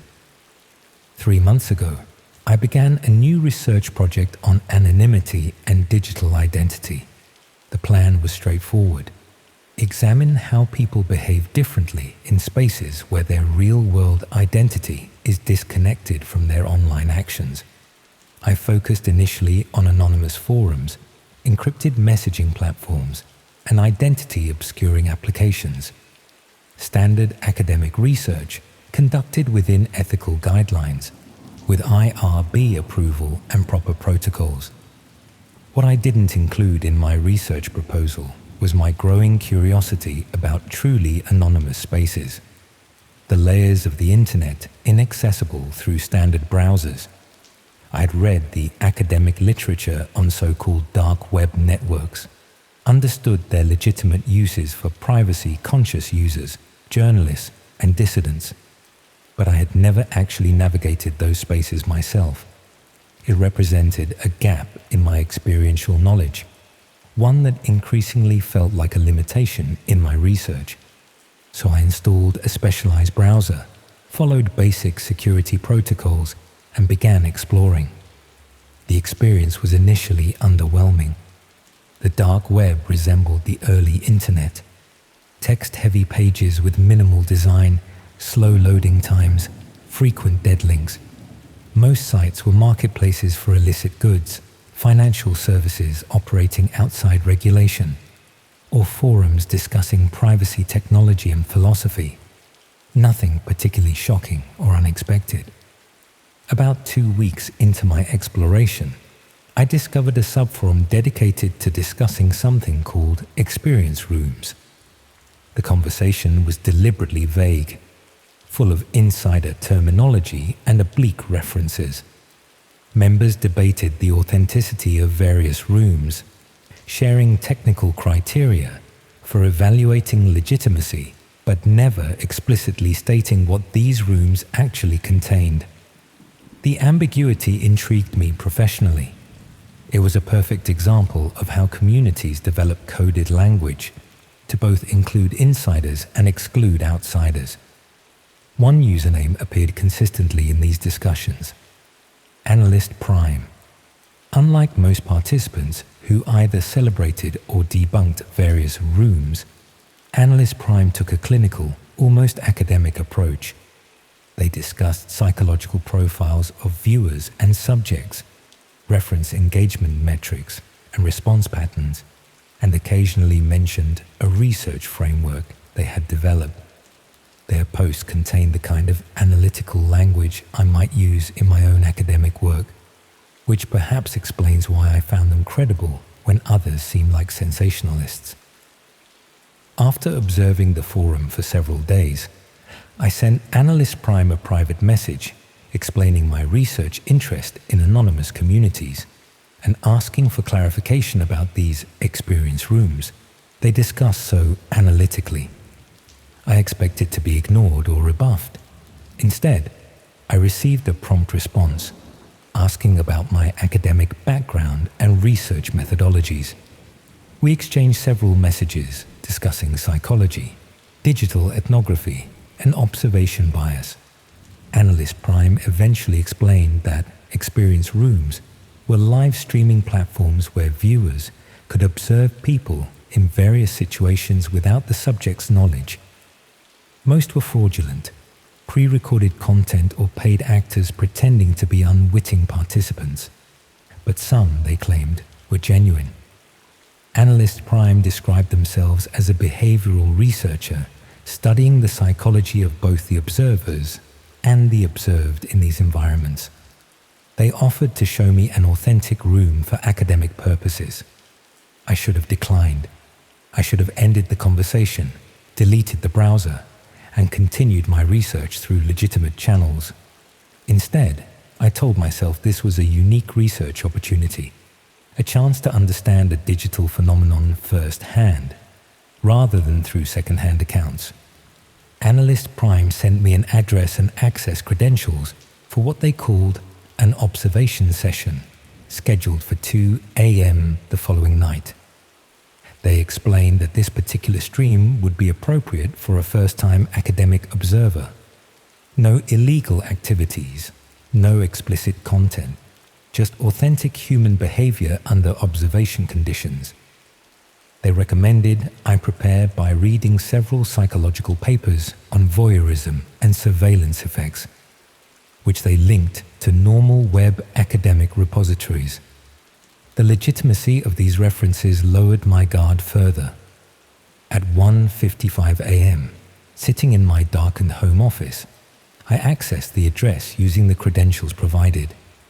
The site had a minimalist interface, black background, a video player in the center, a data panel to the right showing various metrics, and a small text field below for observer notes. No chat function, no visible usernames of other viewers. The video initially showed an empty room, white walls, hardwood floor, a single chair in the center. A timer in the corner indicated the stream would begin in 5 minutes. While waiting, I examined the data panel. It displayed numerous metrics. Current viewer count, 17. Average heart rate of viewers, 72 beats per minute. Average pupillary response, estimated engagement levels, and something labeled empathic resonance score. The sophistication of the analytics suggested serious technology behind what appeared visually to be a simple streaming setup. At precisely 2 a.m., a person entered the frame and sat in the chair. They were ordinary looking, dressed in casual clothes, their face visible but unremarkable. They seemed unaware of the camera, occasionally checking their phone or adjusting their position in the chair. Nothing dramatic or unusual happened. They simply sat, waited, occasionally showing signs of mild impatience or boredom. 10 minutes into this uneventful stream, I noticed changes in the metrics panel. Viewer heart rates had increased slightly. The empathic resonance score was rising. Most notably, my own heart was beating faster despite the mundane scene. A new metric appeared. Anticipation factor, 78%. I couldn't understand why watching someone simply sitting would generate anticipation, yet I felt it too, a growing tension without clear cause. After 20 minutes, the person in the chair checked their watch, stood up, and walked out of frame. The room remained empty for approximately 30 seconds. Then a different person entered and sat down. This new individual also seemed unaware of being recorded, also checked their phone periodically, also displayed mild impatience. The same scenario repeated with no significant variation. What changed dramatically were the metrics. viewer heart rates increased further. Pupillary response showed significant dilation. The empathic resonance score dropped while anticipation factor rose to 91%. My own physiological response matched these trends. I felt tense, expectant, though nothing objectively tension-inducing was occurring. I recognized this as a conditioned response. Something about this particular setup, an ordinary person waiting alone in a room, had trained regular viewers to anticipate something significant. After 15 minutes, the second person left just as the first had done. The room remained empty again, briefly, before a third individual entered. As this pattern continued, I began to see subtle differences in how each person behaved in the apparently identical situation. Some seemed relaxed, others visibly anxious. Some checked the time frequently, others seemed content to wait. The observer's metrics fluctuated with each new subject, suggesting viewers were making judgments, forming preferences, developing expectations. The clinical nature of the observation disturbed me more than any explicit content would have. The sophisticated measurement of viewer responses, the controlled environment, the rotation of unwitting subjects. This wasn't amateur voyeurism, but something methodical, researched, purposeful. I was witnessing what appeared to be a psychological experiment with non-consenting participants on both sides. The observed subjects unaware of the viewers, and possibly the viewers themselves unaware of being studied through their physiological responses. After an hour, I closed the stream and immediately sent a message to Analyst Prime expressing ethical concerns about the consent issues involved. Their response came quickly, thanking me for my participation and noting that my observer metrics showed particularly interesting patterns for a first-time viewer. They explained that my heart rate, pupillary response, and attention patterns had been measured through my device's camera, a camera I had never authorized to be activated. I immediately covered my webcam with tape and ran security scans on my system. Finding nothing obvious, I still felt profoundly violated. Analyst Prime sent another message, assuring me that my data would be used anonymously and offering to share the resulting analysis for my own research. They seemed genuinely unable to understand why I might object to being monitored without consent, even while studying others being monitored without consent. The cognitive dissonance was remarkable. I didn't respond to their message. Instead, I uninstalled the specialized browser, documented my experience in an encrypted file, and tried to process what I had witnessed. The next morning, I received an email to my university account, an account I had never shared with Analyst Prime. The subject line read, "Observer Study Follow-up." The message contained a link to what was described as your observer profile based on last night's session. Against better judgment, I clicked the link using a virtual machine on a secure connection. The page displayed a detailed analysis of my viewing patterns during the previous night's stream, which subjects held my attention longest, microsecond measurements of my reactions to specific movements or expressions, comparison of my response patterns to other first-time viewers. Most disturbing was a section labeled Observer Typology Classification that categorized me as a pattern recognition dominant viewer with above-average empathic suppression and researcher consistent cognitive framework. The accuracy of this analysis from just 1 hour of unknown surveillance was deeply unsettling. More troubling was the final section of the report, which predicted with specific probability percentages how likely I would be to discuss the experience with colleagues, 17%, report it to authorities, 12%, return for additional observation sessions, 64%, or attempt to investigate further independently, 89%. The last prediction proved immediately accurate. I began researching experience rooms through legitimate academic databases and cybersecurity resources. Most scholarly references dismissed them as urban legends or scams. Law enforcement bulletins mentioned them only as potential fraud schemes rather than actual surveillance operations. The few credible mentions described them as elaborate role-playing scenarios rather than non-consensual observation. A week later, I received another email, this time containing only a date, time, and link. No message, no explanation. Just another observation session invitation. I ignored it. 3 days after that, another invitation arrived. Then another. The frequency increased to daily, then twice daily.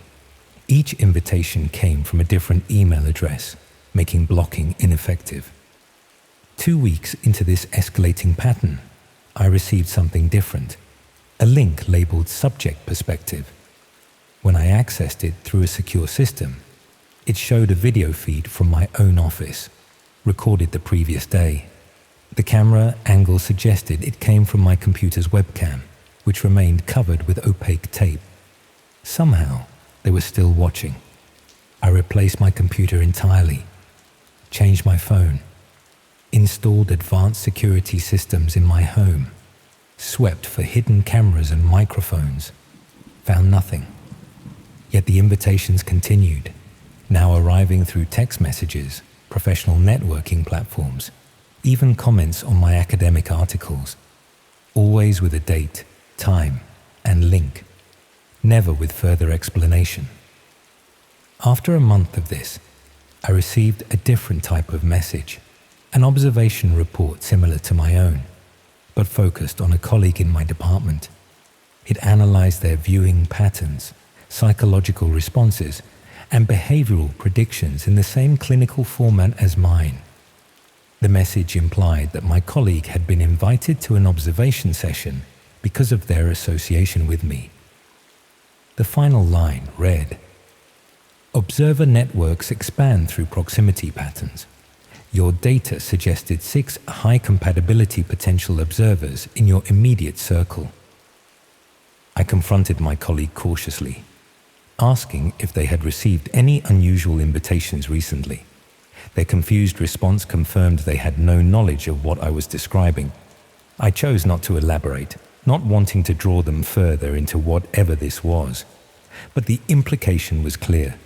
My involvement had somehow marked those around me as potential participants. Yesterday, I received the most disturbing communication yet. Not an invitation or a report, but a video file. It showed a compilation of moments from my daily life over the previous week.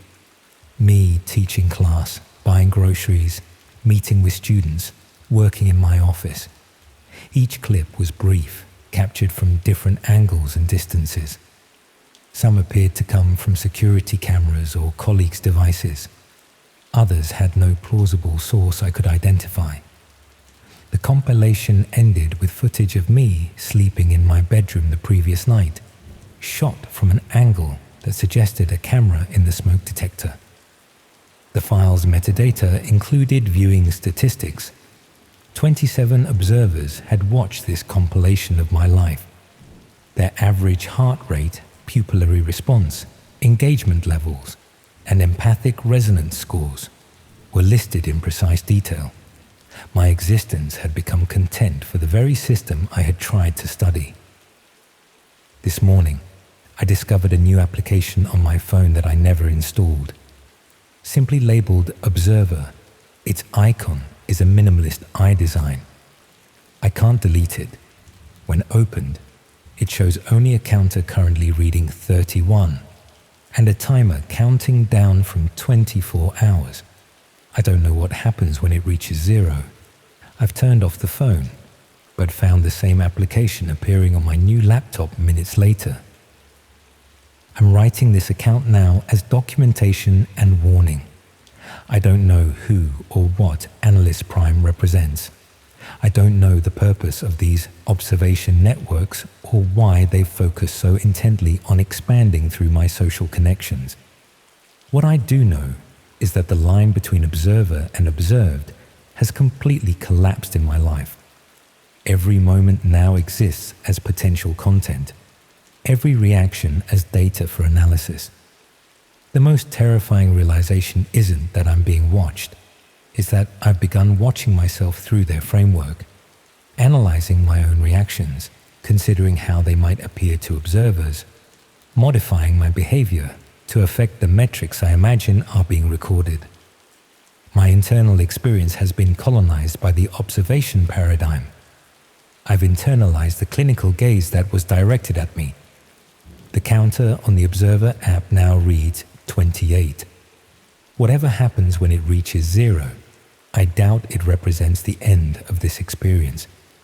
More likely, it marks a transition to a new phase, perhaps from passive subject to active participant in ways I can't yet imagine. The only certainty is that in a system designed to categorize everyone as either observer or observed, eventually everyone becomes both simultaneously. The feedback loop never ends. It only expands to include more unwitting participants, more data points, more patterns to analyze.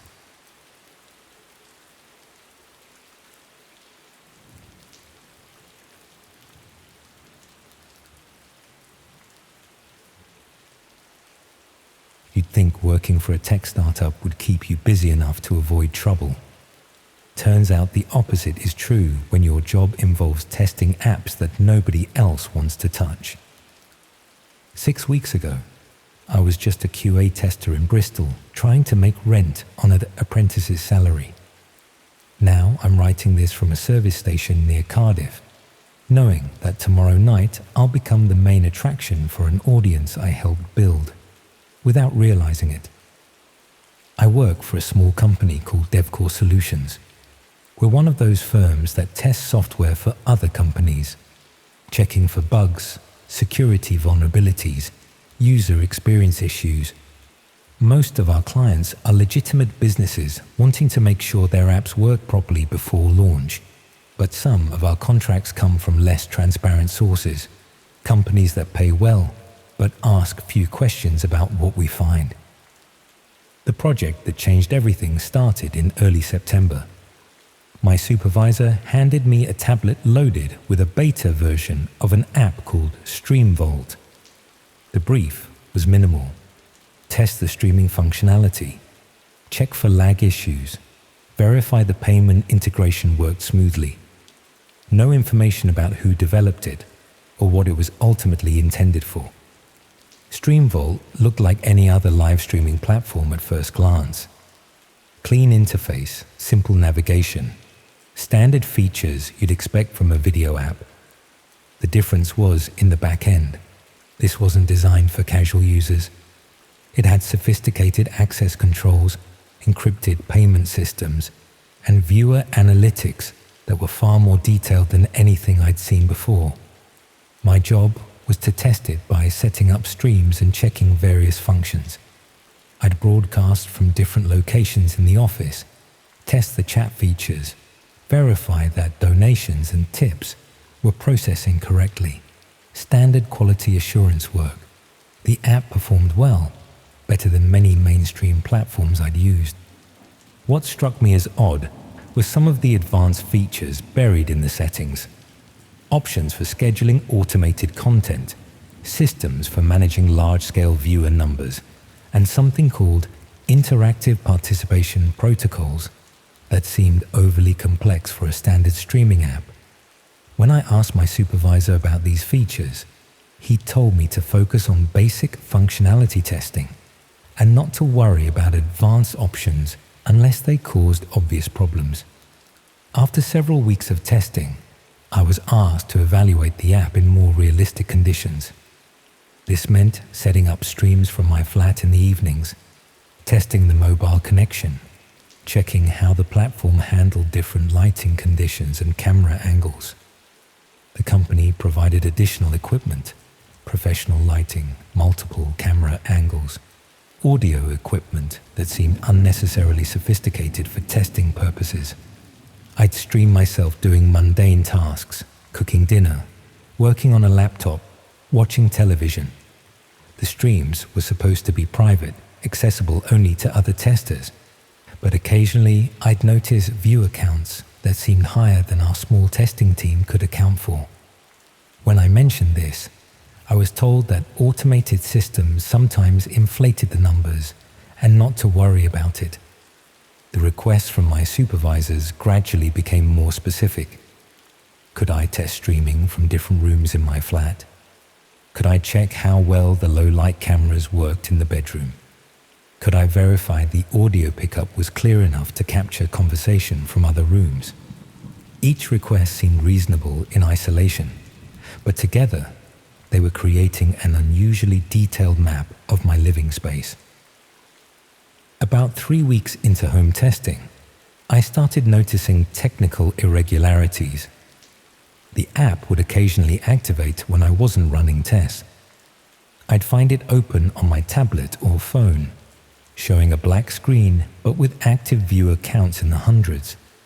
The microphone would sometimes show activity when I wasn't speaking, suggesting the app was recording ambient sound. When I reported these bugs, the development team claimed they were working on fixes, but needed more data to identify the root cause. They asked me to leave the app running continuously for several days to help them monitor the issues. I agreed, thinking I was helping improve the product. That's when things started getting strange. I'd return home to find small items moved in my flat. Nothing missing, nothing obviously disturbed.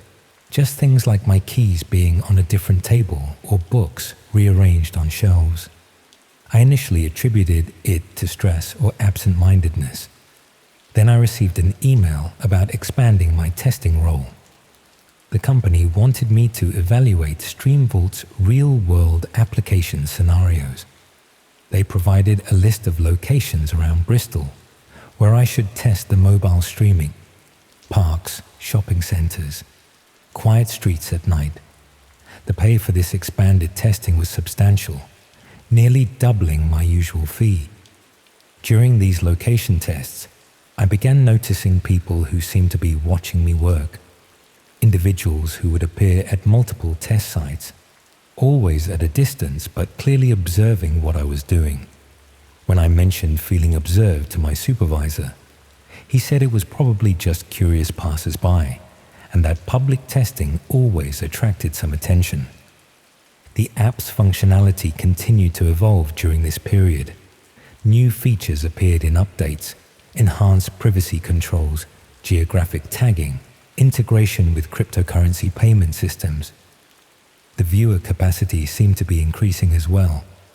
During my public tests, I'd sometimes see viewer counts in the thousands. One evening, while testing at home, I decided to explore some of the advanced features I'd been told to ignore. I dug deeper into the analytics section and found logs of all my streaming activity. Not just the official tests, but every time the app had been active, including those instances when I hadn't initiated any streams. The log showed detailed information about each session: viewer numbers, duration of viewing, geographic distribution of the audience, and most disturbing, revenue generated. People had been paying to watch my mundane test streams, my evening routine, my phone calls with friends, my conversations with my girlfriend. All of it had been monetized without my knowledge. I confronted my supervisor the next morning, but he claimed that this was a misunderstanding. The revenue data was fake, generated by the testing system to verify payment functionality. The high viewer numbers were simulated to stress test the servers. Everything I'd seen was just part of the comprehensive testing environment they'd built. But that night, I received a phone call from a blocked number. The voice was distorted, probably through software, but the message was clear. They congratulated me on my excellent testing work and mentioned specific details about my daily routines that could only have come from someone watching the streams very carefully. They explained that StreamVault wasn't just another streaming platform. It was designed for a specific type of content and a particular audience willing to pay premium prices for authentic, unscripted material. My testing phase was concluding, but my participation in the platform was just beginning. That's when I realized I hadn't been testing an app. I'd been conditioning an audience. Thousands of people had been watching me live my normal life, becoming invested in my routines, learning my patterns, developing what the industry calls parasocial relationships. I was no longer just a tester. I was the content. I immediately tried to delete the app from all my devices, but found it wouldn't uninstall. The technical support team at DevCore said they needed to remotely remove it to prevent data corruption, but that process would take several days. In the meantime, the app continued running, continued streaming, continued attracting viewers who were now paying increasing amounts to watch someone who was becoming paranoid and afraid. The requests from my supervisors became more direct. Would I be willing to continue streaming, but now as official content rather than testing? The compensation would be substantial, enough to quit my day job and focus solely on this work. They framed it as a natural progression from testing to implementation. When I refused, strange things started happening around my flat. Mail for previous tenants began arriving addressed to names I'd never heard. Food deliveries I hadn't ordered appeared at my door.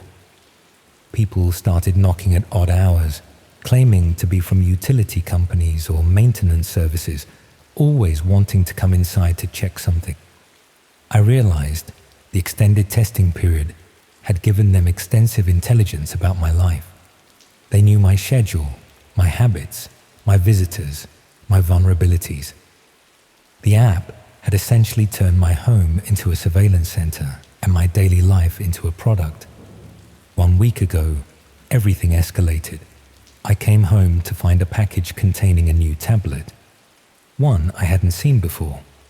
When I turned it on, it showed a live stream of the room I was sitting in, but from an angle that suggested the camera was built into the device I was holding.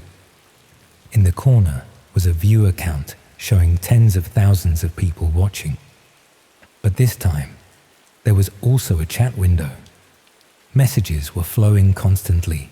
Comments about my appearance, observations about my living space, questions about my daily routine.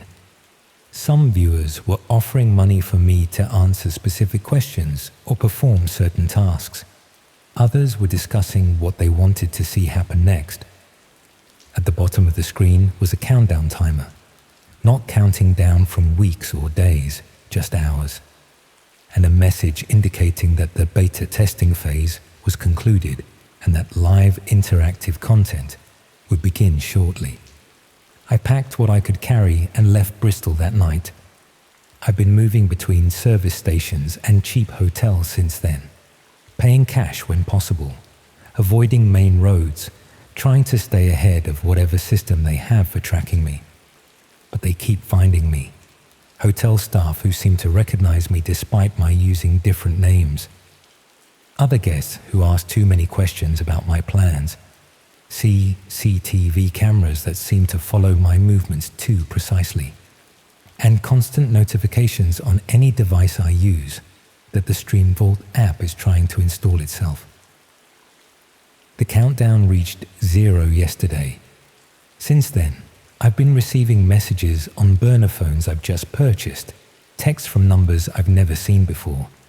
They all contain the same basic information: an address in Cardiff, a specific time tonight, and a reminder about the extensive audience that has been cultivated for this event. They've also sent proof that they know exactly where my family lives.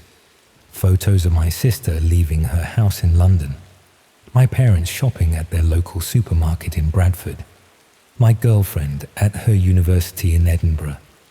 All taken recently, all clearly intended to show me that running isn't just about my own safety anymore. I understand now that DevCore Solutions isn't a normal software testing company. they're a recruitment and conditioning operation for something much darker. They identify suitable candidates, slowly accustom audiences to watching them, build up viewership numbers, and then transition their testers into live interactive content. The beta testing was never about improving an app. It was about training viewers to become invested in watching me, creating demand for more intimate access to my life, and gradually moving toward a final event that apparently thousands of people have now paid to see. I'm writing this from a motorway service station somewhere between Bristol and Cardiff. The address they've given me is less than an hour's drive from here. The designated time is in roughly 6 hours.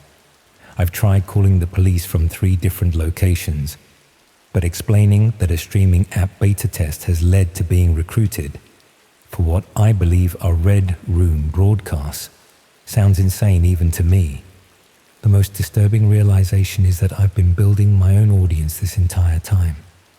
Every test stream where I acted naturally, every moment of genuine reaction when I noticed strange things happening, every instance of growing paranoia and fear, it's all been content that people have been paying to watch. I'm not just about to become a victim.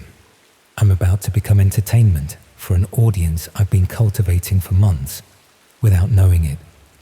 People who feel they know me, who have been following my story, who have been waiting for this conclusion to what they see as an elaborate performance. The counter on the latest message shows viewership numbers I've never seen before. Tens of thousands of people waiting for tonight's conclusion to the beta testing storyline. Payment processing servers working overtime to handle the demand for premium access to whatever they have planned.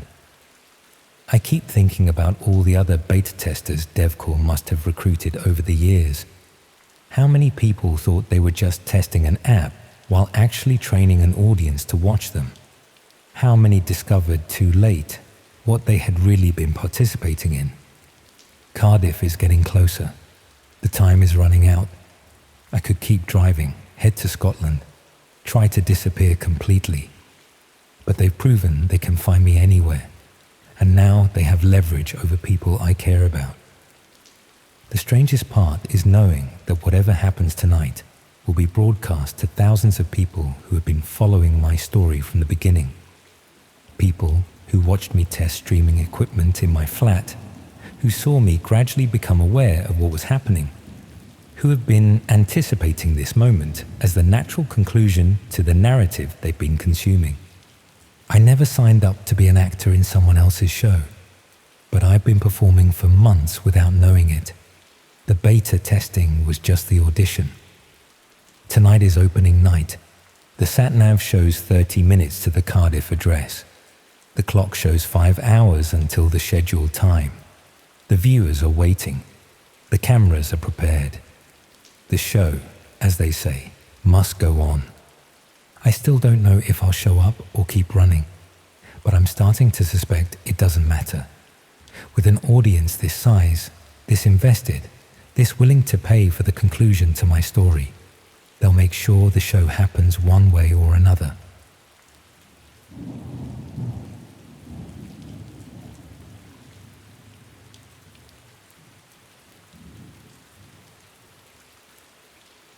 If someone told you that ordering a pizza could ruin your life, you'd probably laugh.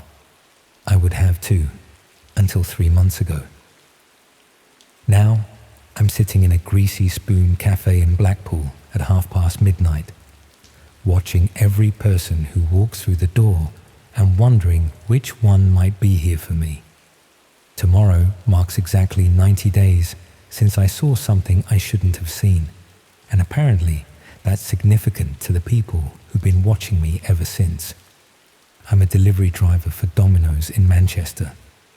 Have been for about 2 years now. It's not glamorous work, but it pays the bills and gives me flexible hours while I try to figure out what to do with my life. Most nights are routine. Pick up orders, follow the sat-nav, hand over food, collect payment, move on to the next address. You develop a rhythm. you stop really thinking about the job and just go through the motions. The night everything changed started like any other. Friday evening rush, orders backing up, everyone wanting food delivered to their homes or offices.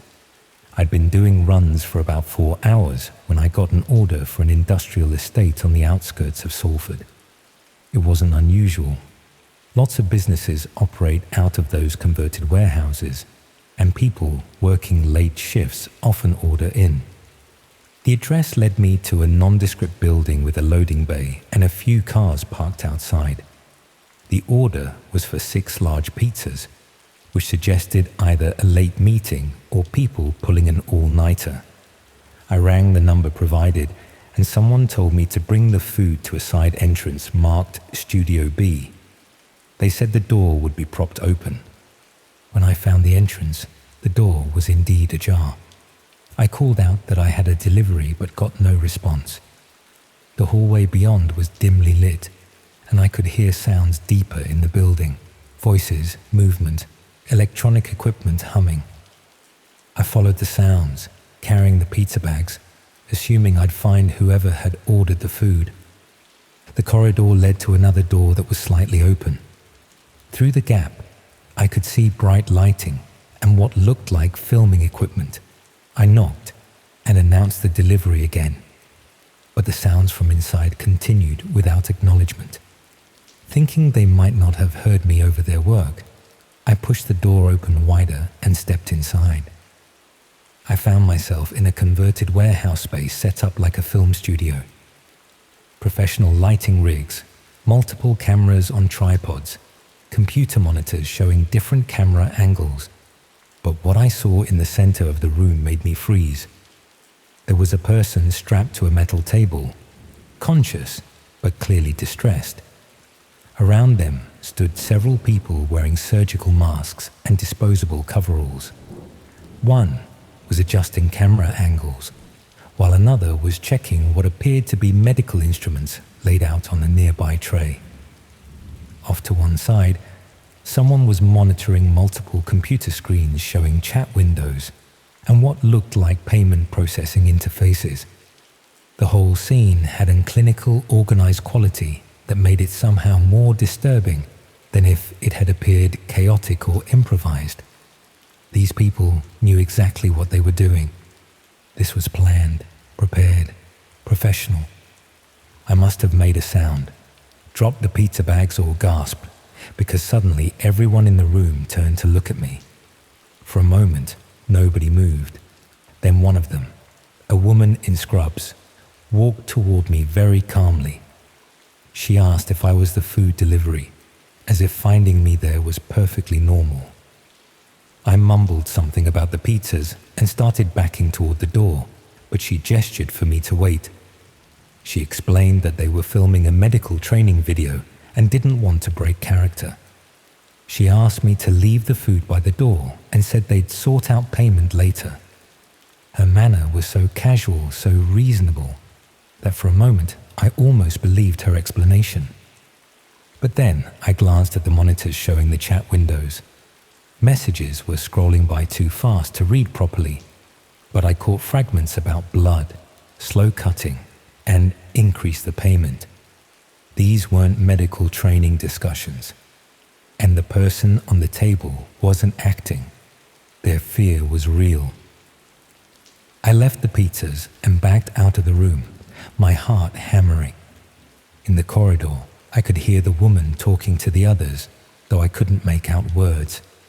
I walked quickly back to my car, trying to process what I'd witnessed. Part of me wondered if I'd misunderstood the situation. Maybe it was an elaborate movie set or some kind of extreme performance art. But deep down, I knew what I'd seen. I sat in my car for several minutes, trying to decide what to do. I considered calling the police immediately, but what would I tell them? That I'd seen people in medical attire around someone on a table. That seemed like filming equipment. Without clear evidence of an actual crime in progress, I wasn't sure they'd take me seriously.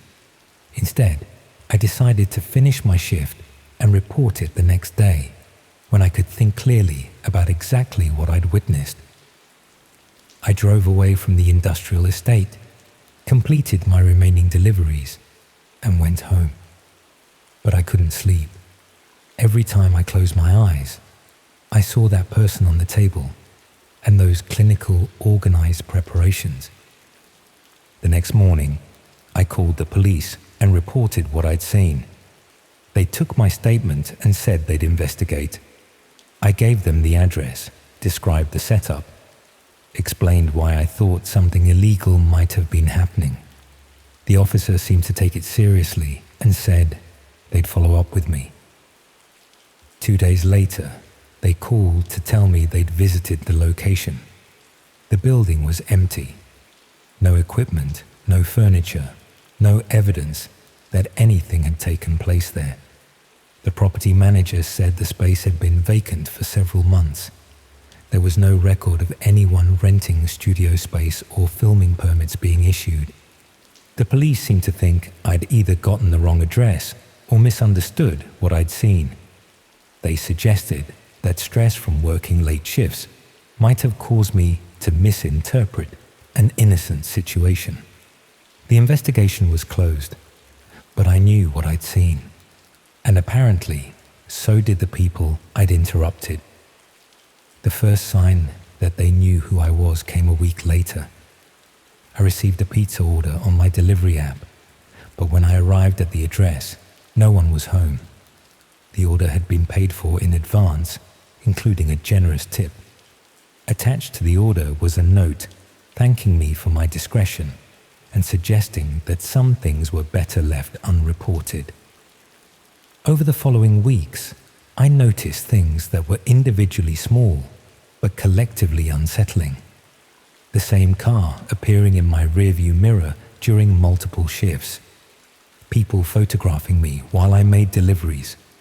Orders that would take me to locations where no one was waiting, but where I'd noticed someone watching from a distance.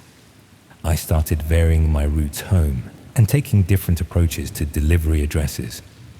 But the surveillance continued, sometimes subtle. A person reading a newspaper looked up as I passed. Sometimes more obvious, cars following me for several streets before turning away. The most disturbing incident came about 6 weeks after that night. I received an order for my own address. When I checked the system, it showed my flat number, my postcode, everything correct. The order was for one large pizza with a note in the special instructions field. You were very helpful that night. Hope you're enjoying your work. I didn't deliver to my own address, obviously. Instead, I called in sick for the rest of the week and stayed with a mate in Liverpool. But when I returned home, I found the pizza box outside my door anyway. Inside, instead of food, was a USB drive and a printed note with a web address. I almost threw it away without looking, almost convinced myself to ignore it and hope they'd lose interest. But something compelled me to check what was on the drive, perhaps hoping for evidence I could take to the police. The drive contained a single video file. When I played it, I recognized the same warehouse space I'd interrupted weeks earlier. But now the setup was different, more elaborate. Multiple camera angles showing a room prepared for what was clearly not a medical training exercise. In the corner of the video was a viewer counter showing thousands of people watching live. But what made my blood run cold was seeing myself in the footage. The video showed me entering the room with the pizza bags, surveying the scene, backing toward the door. My face was clearly visible. Someone had been filming the entire time, even during what I thought was an unexpected interruption. At the bottom of the video was text, "Witness recruitment successful, training complete, event scheduling in progress." I understood then that my stumbling across their operation hadn't been an accident.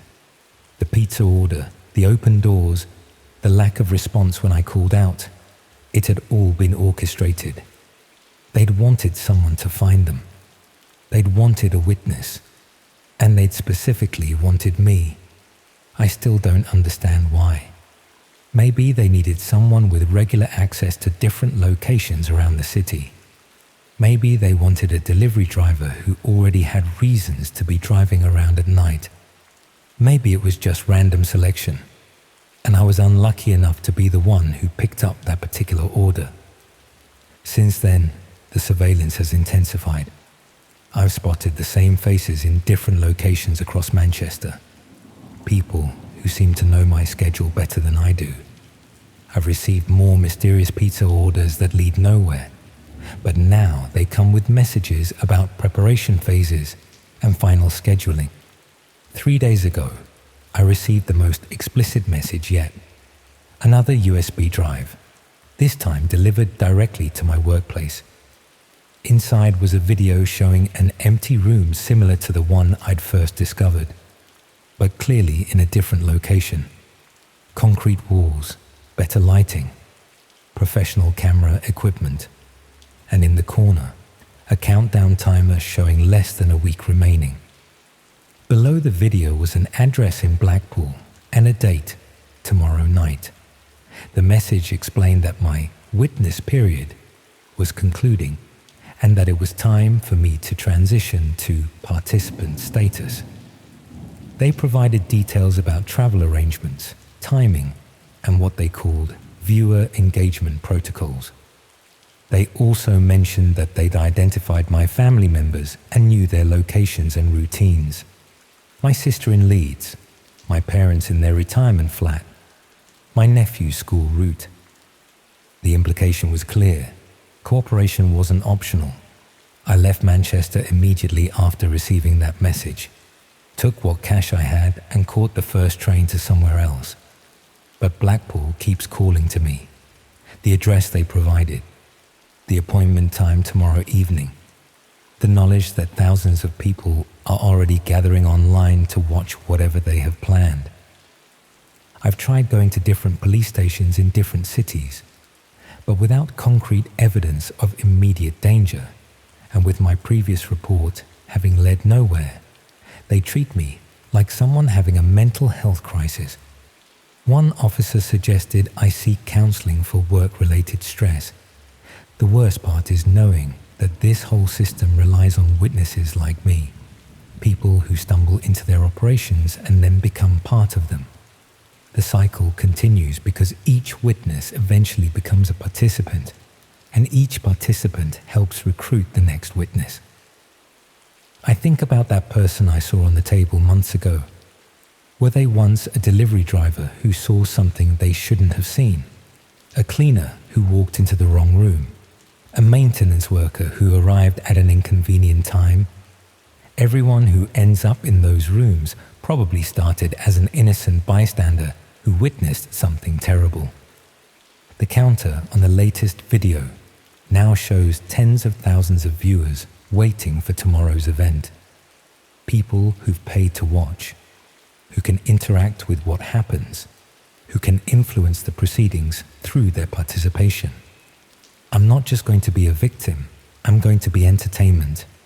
I keep thinking I should run further, get on another train, go to Scotland, leave the country if I can. But they found my family's information so easily. They tracked me across a city for months. How far could I really get before they'd find me again? The time is rapidly approaching. Less than 18 hours now. I should be terrified, but mostly I feel resigned. This was always where it was heading from the moment I walked into that warehouse with a pizza delivery. Everything since then has just been an extended preparation period, training me for this final role. Tomorrow night, thousands of people will watch me transition from witness to participant.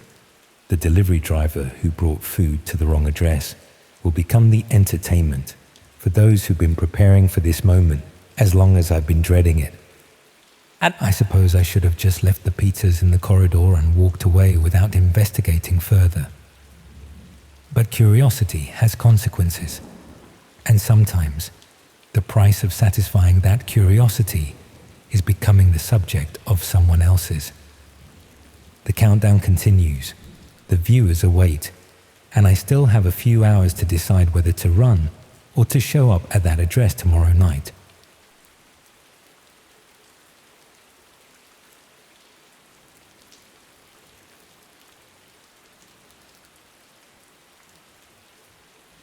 The human mind has a terrible habit of wandering into places it shouldn't go. Mine certainly did. 78 days ago, I was just another burned-out journalism student at the University of Manchester, drowning in student debt and desperate for a dissertation that might actually matter. Now I'm writing this from a service station somewhere in Wales, looking over my shoulder every 30 seconds, convinced that thousands of invisible eyes are tracking my every move. And the worst part? I brought this all on myself with nothing more than curiosity and an investigation into internet urban legends that turned out to be horrifyingly real. I work at a small online news outlet in Leeds. Nothing special, just writing clickbait articles and repackaging trending stories when I'm not working on my dissertation about the dark corners of internet culture. The job barely paid the rent for my dingy flat in Headingley, which is probably why I developed an obsession with investigating internet urban legends for my dissertation. I wanted a breakthrough story, something that would get me noticed. My girlfriend used to warn me about going too deep into those rabbit holes before she moved to Edinburgh for her dream job. Now it's just me, my research notes, and too much time on my hands. The first time I accessed the dark web, it was underwhelming. Most of the sites were just marketplaces for drugs or counterfeit goods, nothing you wouldn't expect. Forums discussing privacy rights, whistleblower platforms. I was specifically researching the myth of red rooms for my thesis, supposedly live-stream torture or murder that viewers could pay to watch or even influence. Every expert I'd interviewed insisted they were just urban legends, no actual evidence of their existence. The ultimate internet boogeyman story. For 3 months I just observed, following forum threads and communicating with anonymous sources who claimed to have witnessed these broadcasts. Most were obviously lying, embellishing stories they'd heard elsewhere. I created a detailed map of these claims, tracking patterns and inconsistencies, looking for anything that might suggest truth behind the myths. I never participated in anything illegal. I just watched, collected testimonies, told myself it was all for academic research and journalism. That's when I found the first breadcrumb. It wasn't even from the dark web, but from a message board dedicated to investigating internet mysteries. A user with no posting history had responded to a thread debunking red rooms. The post contained nothing but a string of characters that looked like an encryption key. Others in the thread dismissed it as trolling, but something about it caught my attention. The format was unlike anything I'd seen before. Not a standard URL or a simple cipher. I should have left it alone. I know that now. But at the time, I convinced myself that following this lead was important for my thesis, for exposing the truth about internet urban legends. So I copied the string and spent about a week analyzing it, eventually determining it was a complex access token for a hidden service. When I finally used the key, it brought me to what looked like a waiting room, just a black page with a counter showing 9,412 and slowly ticking up. No other information, no links, no way to interact with it. I observed it for days, watching the number climb to just over 10,000 before the page suddenly changed. The new page contained only a message: observer status granted. Below it was a countdown timer set to 72 hours and a Bitcoin wallet address. The message explained that to maintain observer status, a contribution of 0.05 Bitcoin was required before the timer expired. Not a huge amount, about $1,800 at the time, but not insignificant either. I almost closed the window right then. This was clearly heading into territory I didn't want to be involved with, but a part of me, the part that couldn't stop wondering what was behind all these layers, kept the tab open. I didn't send any Bitcoin, obviously. I just watched the timer count down, curious about what would happen when it reached 0. Nothing happened when the timer expired. The page simply refreshed to show the same waiting room with the counter I'd seen before, now at around 11,000. I figured that was it. I'd been denied access for not paying and was bumped back to the beginning. Fine by me. I actually felt relieved and went to bed resolving to drop this whole exploration. The next morning, I woke up to an email from an address consisting of random characters. No subject line. The body contained only the same Bitcoin wallet address from the website and the words, "Final notice, 24 hours." I hadn't given my email to anyone. I hadn't logged into anything. There was no way they should have been able to connect my browsing to my personal email. I checked my system for malware, ran multiple scans, reviewed my network logs. Nothing unusual appeared. I changed all my passwords, enabled two-factor authentication everywhere it wasn't already active, and even reformatted my main computer. The email bothered me more than I wanted to admit, not because of the implied threat, but because it meant my security had been compromised somehow. That evening, I received a text message from an unknown number. It consisted of 5 words. "We see you, observer." I blocked the number immediately, then spent hours checking my apartment for hidden cameras or signs of intrusion. Finding nothing, I convinced myself it was just an intimidation tactic, probably automated to scare people into paying. I didn't sleep well that night, or the night after. By the 3rd day, when the 24 hours had long expired, I started to relax slightly. Nothing had happened. No more messages. I went to work, came home, ordered takeout. Normal life resumed. Until I received a package. It arrived on my doorstep with no postage or shipping label. Just a small brown box sealed with clear packing tape. Inside was a USB drive and a handwritten note with 7 words. From one observer to another. Your choice.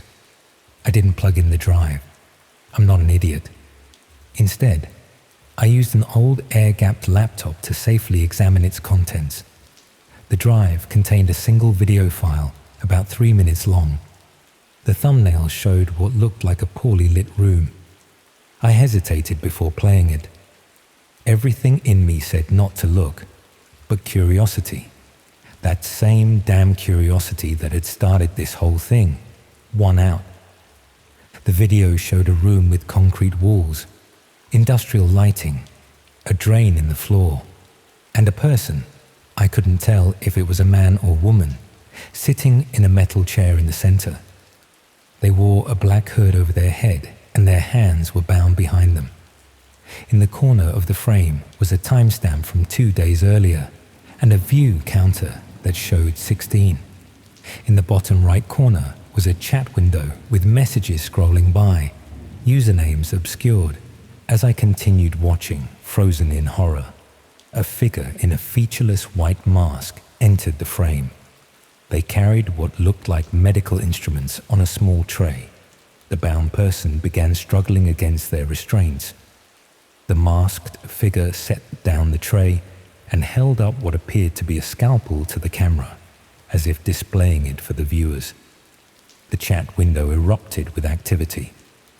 The masked figure approached the bound person slowly, methodically. They placed the scalpel against the person's exposed forearm, causing them to flinch. The figure looked directly at the camera, head tilted questioningly. Then the chat window changed. A single message appeared in red text. Shallow cut, 200 USD. I stopped the video, my stomach heaving. I destroyed the laptop and the USB drive. smashed them both with a hammer, then disposed of the pieces in different dumpsters across the city. I reported the package to the police anonymously, but without more information about where it came from, I knew they couldn't do much. For weeks afterward, I lived in constant anxiety. I changed my phone number, created new email addresses, even considered moving.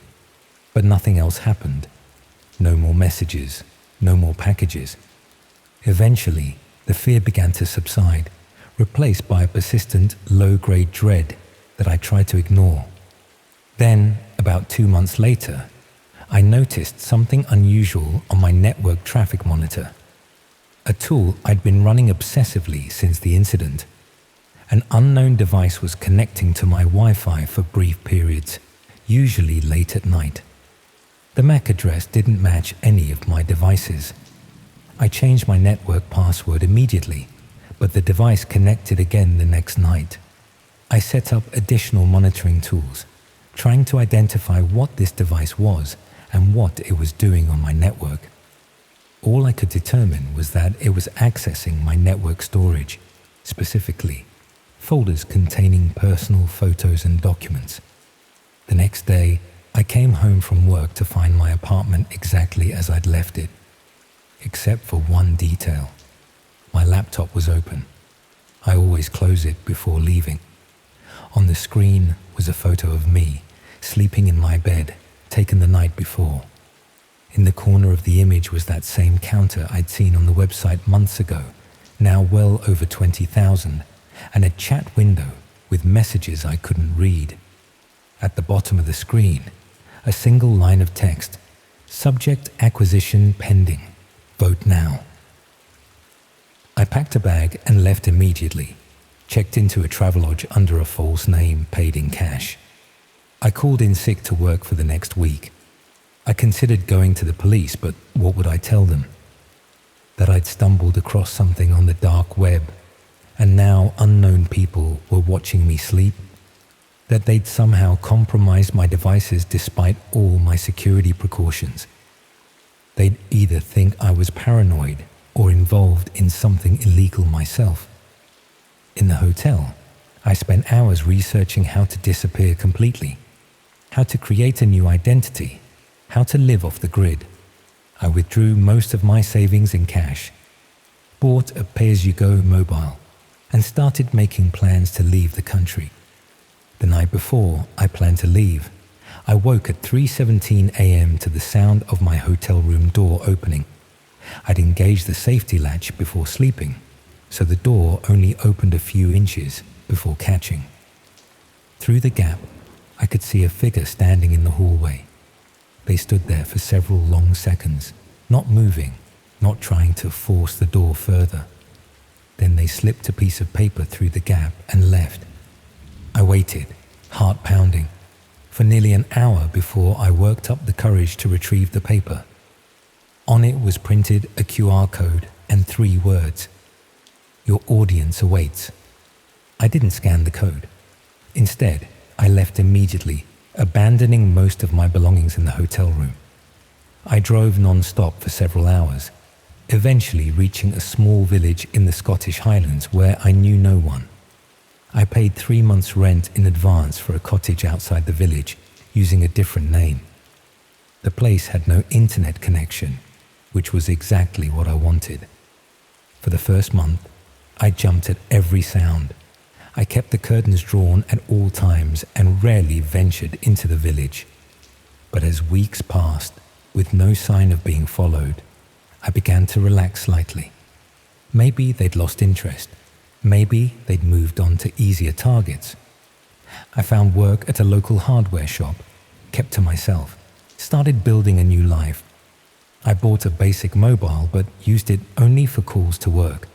No internet, no social media, no digital footprint. I convinced myself I was safe. Until last night. I was restocking shelves at the shop when a customer approached. A man I'd never seen before in a village where I recognized most faces by now. He asked for help finding Ethernet cables, of all things. As I led him to the correct aisle, He mentioned offhandedly that he was setting up a new security system. Something about the way he said it made me uneasy. The word security system hung in the air between us. I tried to maintain my composure, asking what kind of system he was installing. He examined a package of cables, turning it over in his hands. His eyes never left the packaging as he spoke about being fascinated by observation, seeing without being seen, how some people never realize how visible they really are. I mumbled something about checking the stockroom and retreated to the back room, heart racing. It could have been an innocent conversation. It probably was, but the word choice, observation, hit too close to home. When I returned, the man was gone. In his place, on the shelf where the router cables were displayed, was a small piece of paper. On it was written a number, 57,249. Below the number was a date, 3 days from now, and the word scheduled. The counter, their audience had grown. I'm writing this now from a library computer 2 counties away. I left Scotland immediately after my shift ended yesterday. I haven't been back to the cottage. I left everything behind again. I know what you're thinking, that I'm being paranoid, seeing connections where there are none. Maybe you're right. Maybe that man was just a customer making conversation, and the paper with the number was unrelated. Maybe the entire thing, the website, the USB drive, the hotel visitor, has a rational explanation that doesn't involve what I fear it does. But I've seen the reality of what I once thought was just an urban legend. I've seen a person bound to a chair while anonymous viewers bid on what would happen to them next. I've seen how the torturer looked at the camera, waiting for instructions. I've seen my own face displayed with a scheduled date. I can feel eyes on me constantly now.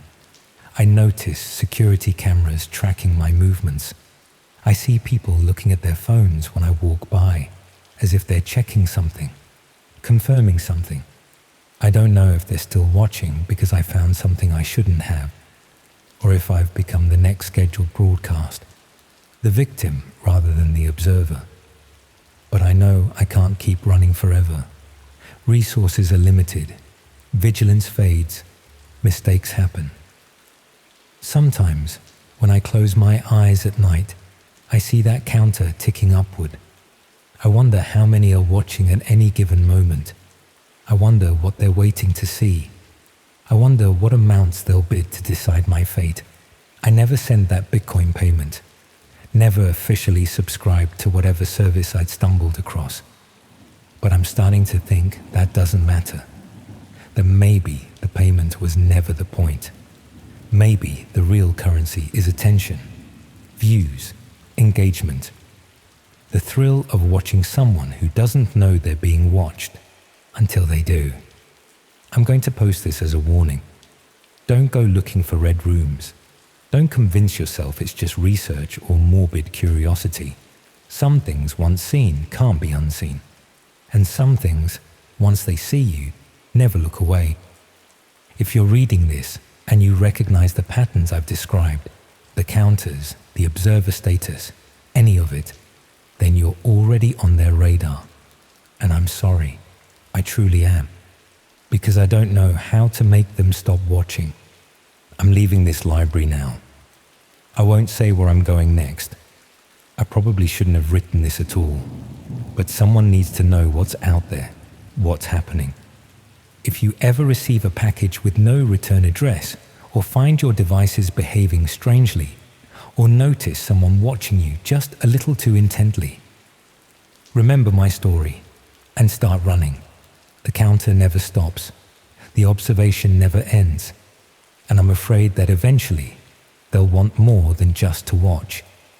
In 3 days, I fear 57,249 people will be tuning in to see exactly what happens to me.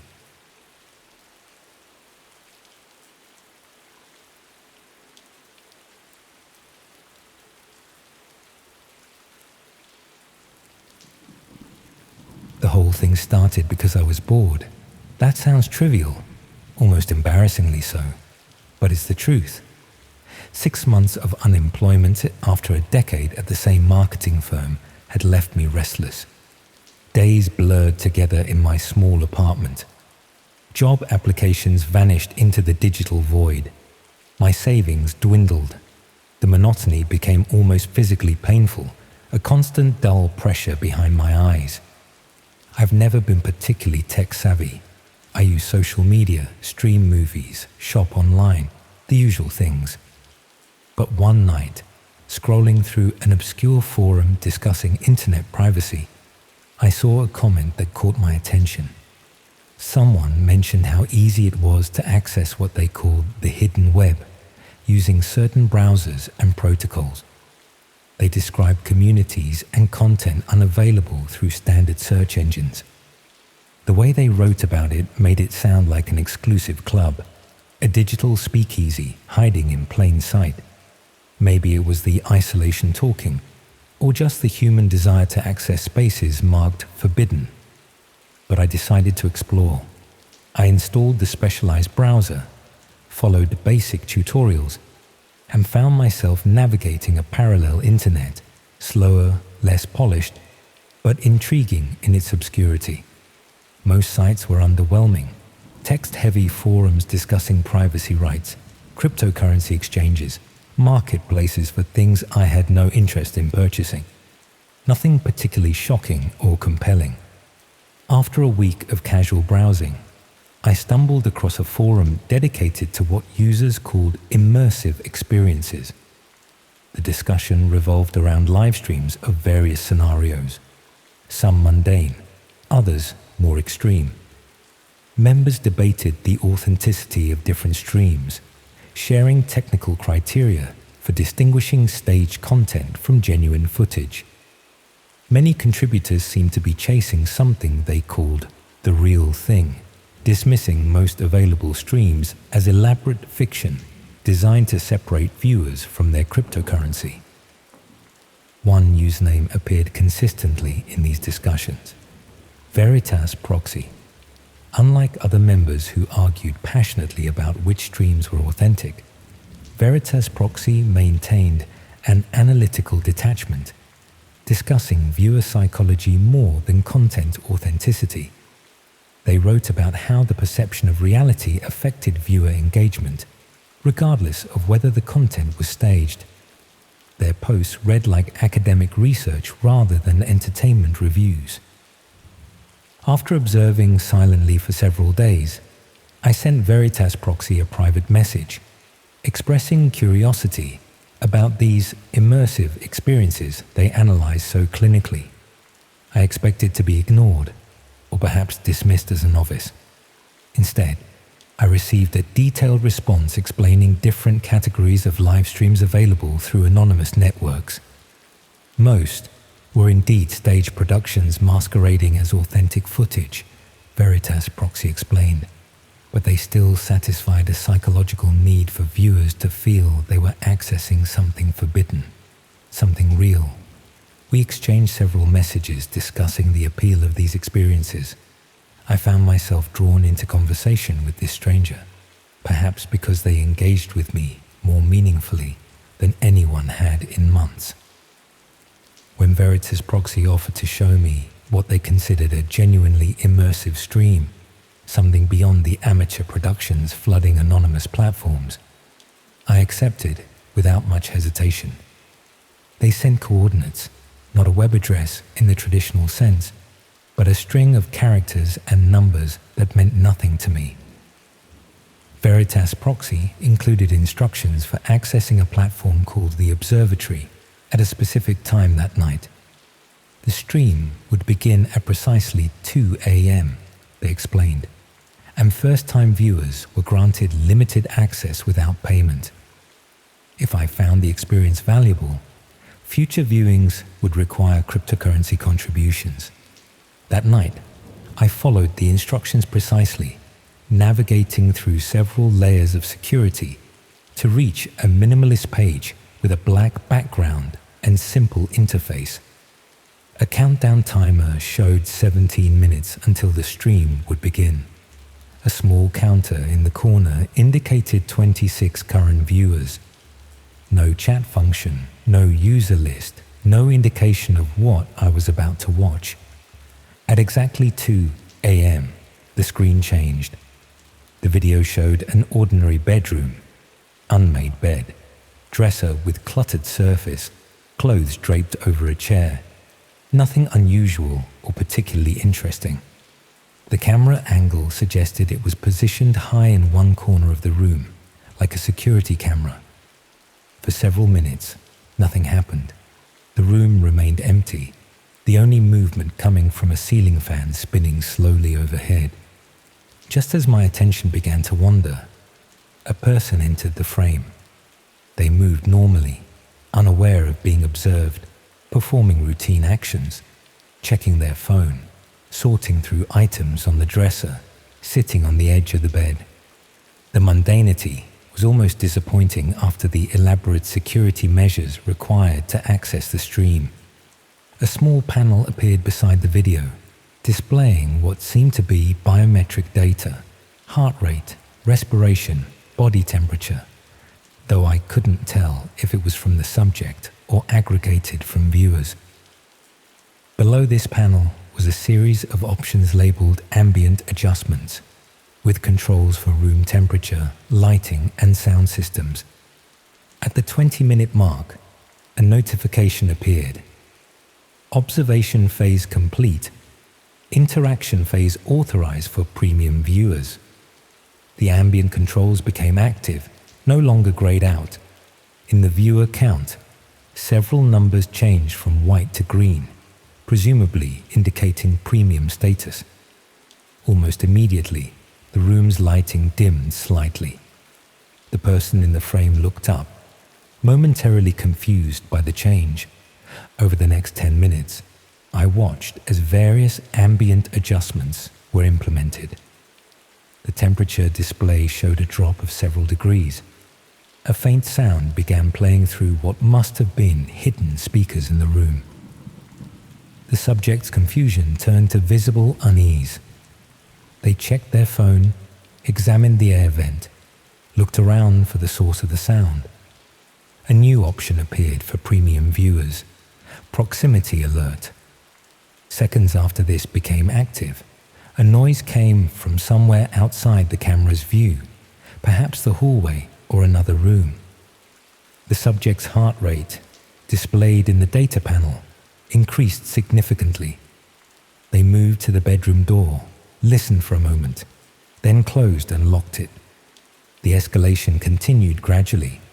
More ambient adjustments, more unexplained sounds, each causing increased distress visible in both the subject's behavior and the biometric data.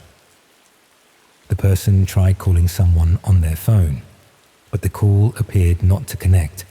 They checked the windows, confirmed the door lock, searched the room as if looking for an explanation for the strange occurrences. Throughout all of this, I remained a passive observer. My viewer status showed as basic/first time, with all interactive elements unavailable to me.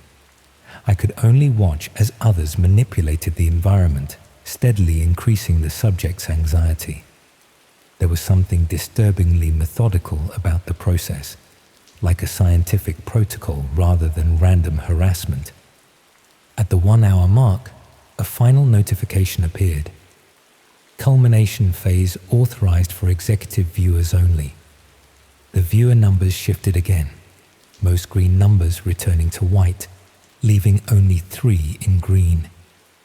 A new set of controls appeared, though I couldn't see what options they contained from my access level.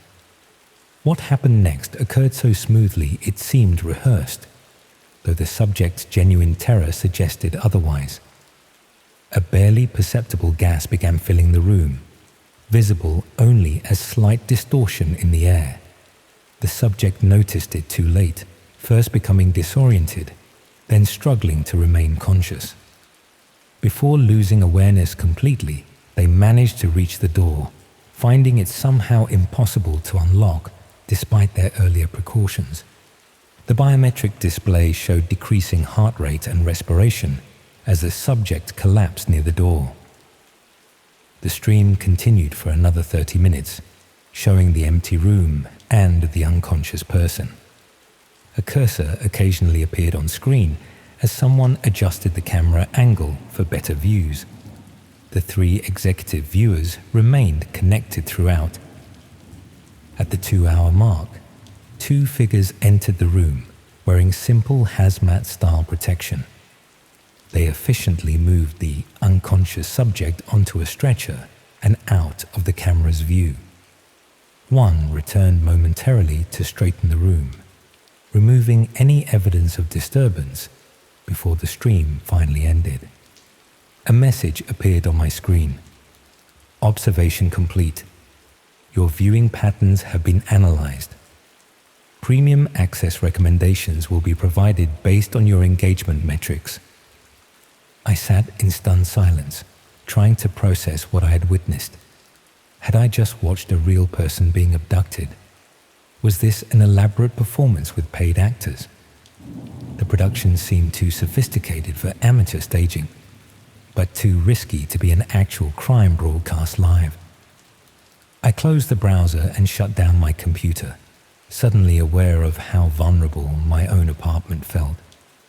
The next morning, I convinced myself it had been staged, an immersive theatre experience designed to seem authentic. The alternative was too disturbing to contemplate. I decided not to access the observatory again, regardless of any premium recommendations I might receive. 3 days later, an email arrived in my personal account, an account I had never used when installing the specialized browser or communicating with Veritas Proxy. The subject line read, "Viewing analysis complete." The message contained a detailed assessment of my engagement patterns during the stream, which moments had captured my attention longest, where my cursor had hovered on screen, even estimations of my emotional responses based on my viewing behavior.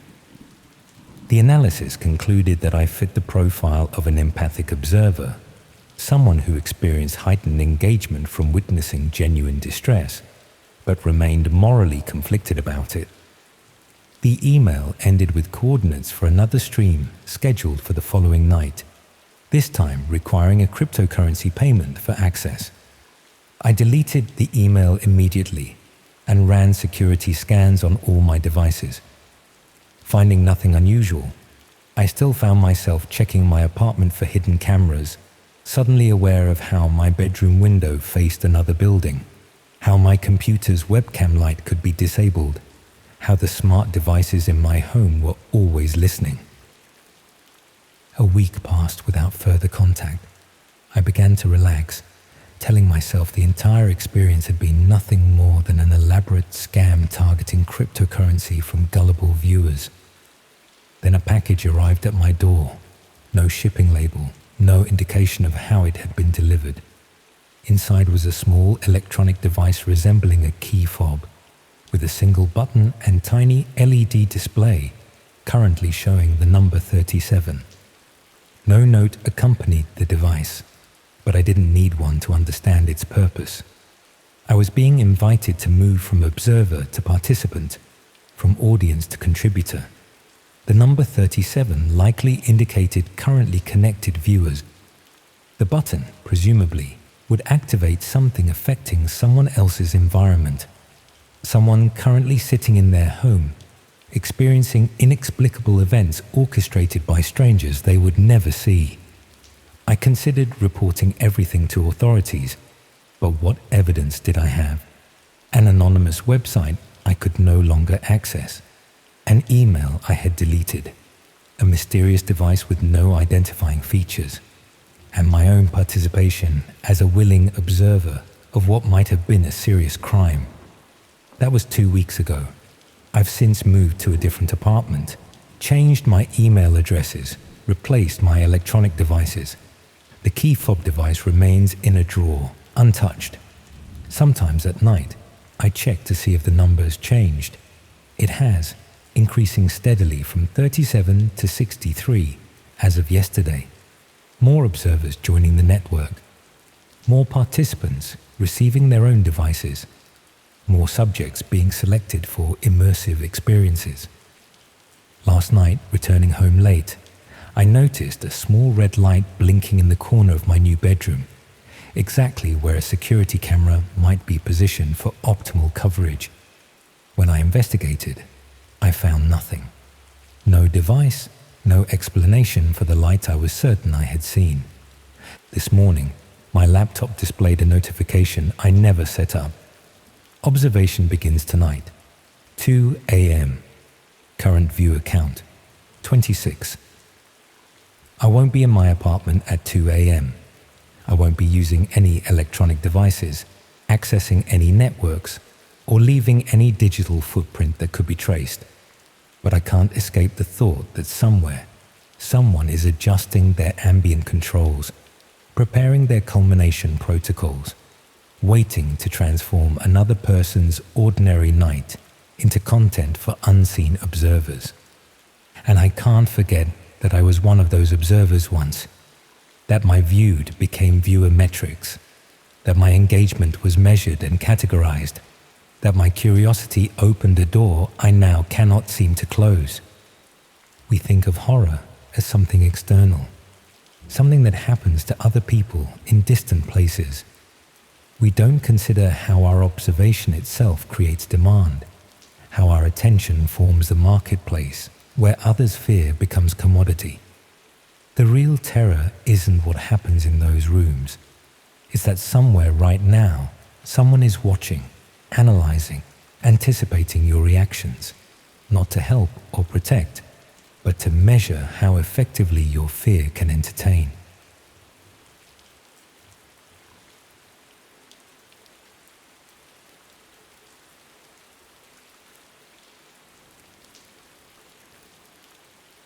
I didn't recognize my reflection when I first saw it.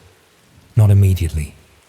It took a few seconds of staring at the screen before I realized I was looking at my own face, slightly distorted by the camera angle, but unmistakably me. My living room was behind me, dimly lit by the lamp I'd left on earlier. The image was grainy, but clear enough. What wasn't clear was how this live stream existed at all. Let me back up. I'm a cybersecurity consultant, not one of those high-level experts who protects government networks or counters state-sponsored hackers. My work involves helping small businesses implement basic security protocols, conducting vulnerability assessments for local companies, and occasionally assisting with data recovery. It's honest work that pays the bills, but it's rarely exciting. 3 weeks ago, a new client contacted me, a mental health clinic concerned about patient confidentiality after several employees reported strange network behaviors. When I arrived at their office, the clinic director explained their concerns with obvious discomfort. Several therapists had noticed their session recordings being accessed at odd hours, despite the files supposedly being secured in an encrypted system. Nothing had been stolen or altered as far as anyone could tell, but the access logs showed viewing activity during overnight hours when no staff should have been working. My initial assessment revealed a surprisingly sophisticated breach. Someone had created a backdoor into their network that bypassed standard security measures. This wasn't the work of an opportunistic hacker or disgruntled employee with basic skills.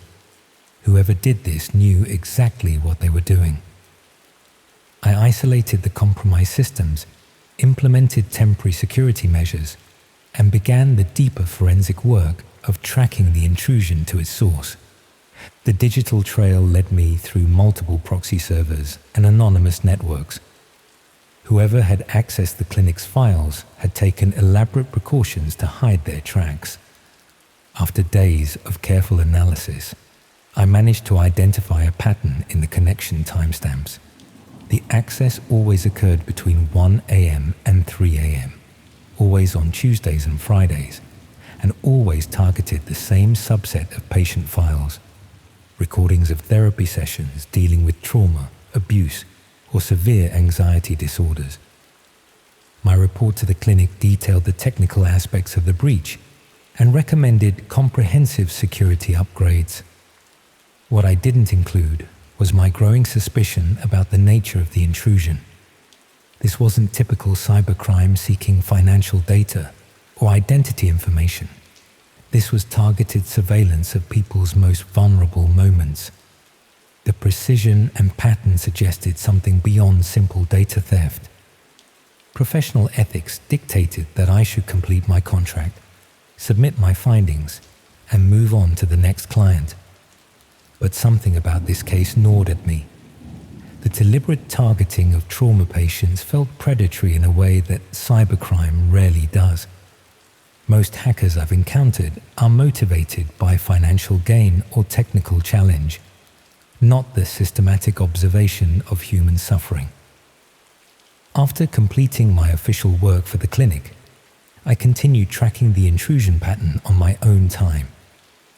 Using a secured system isolated from my personal network, I created digital breadcrumbs designed to attract the attention of whoever had breached the clinic's security.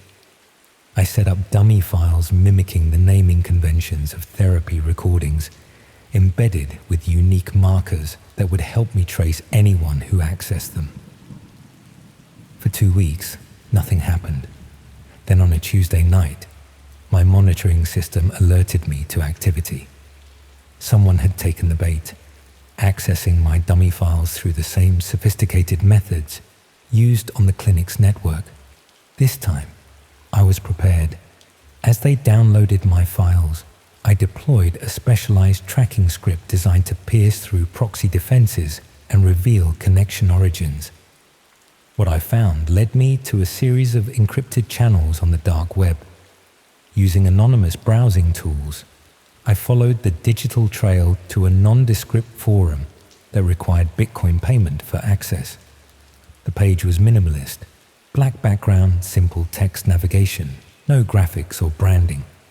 The site called itself The Witness Room and claimed to offer authentic moments of human vulnerability for discerning observers.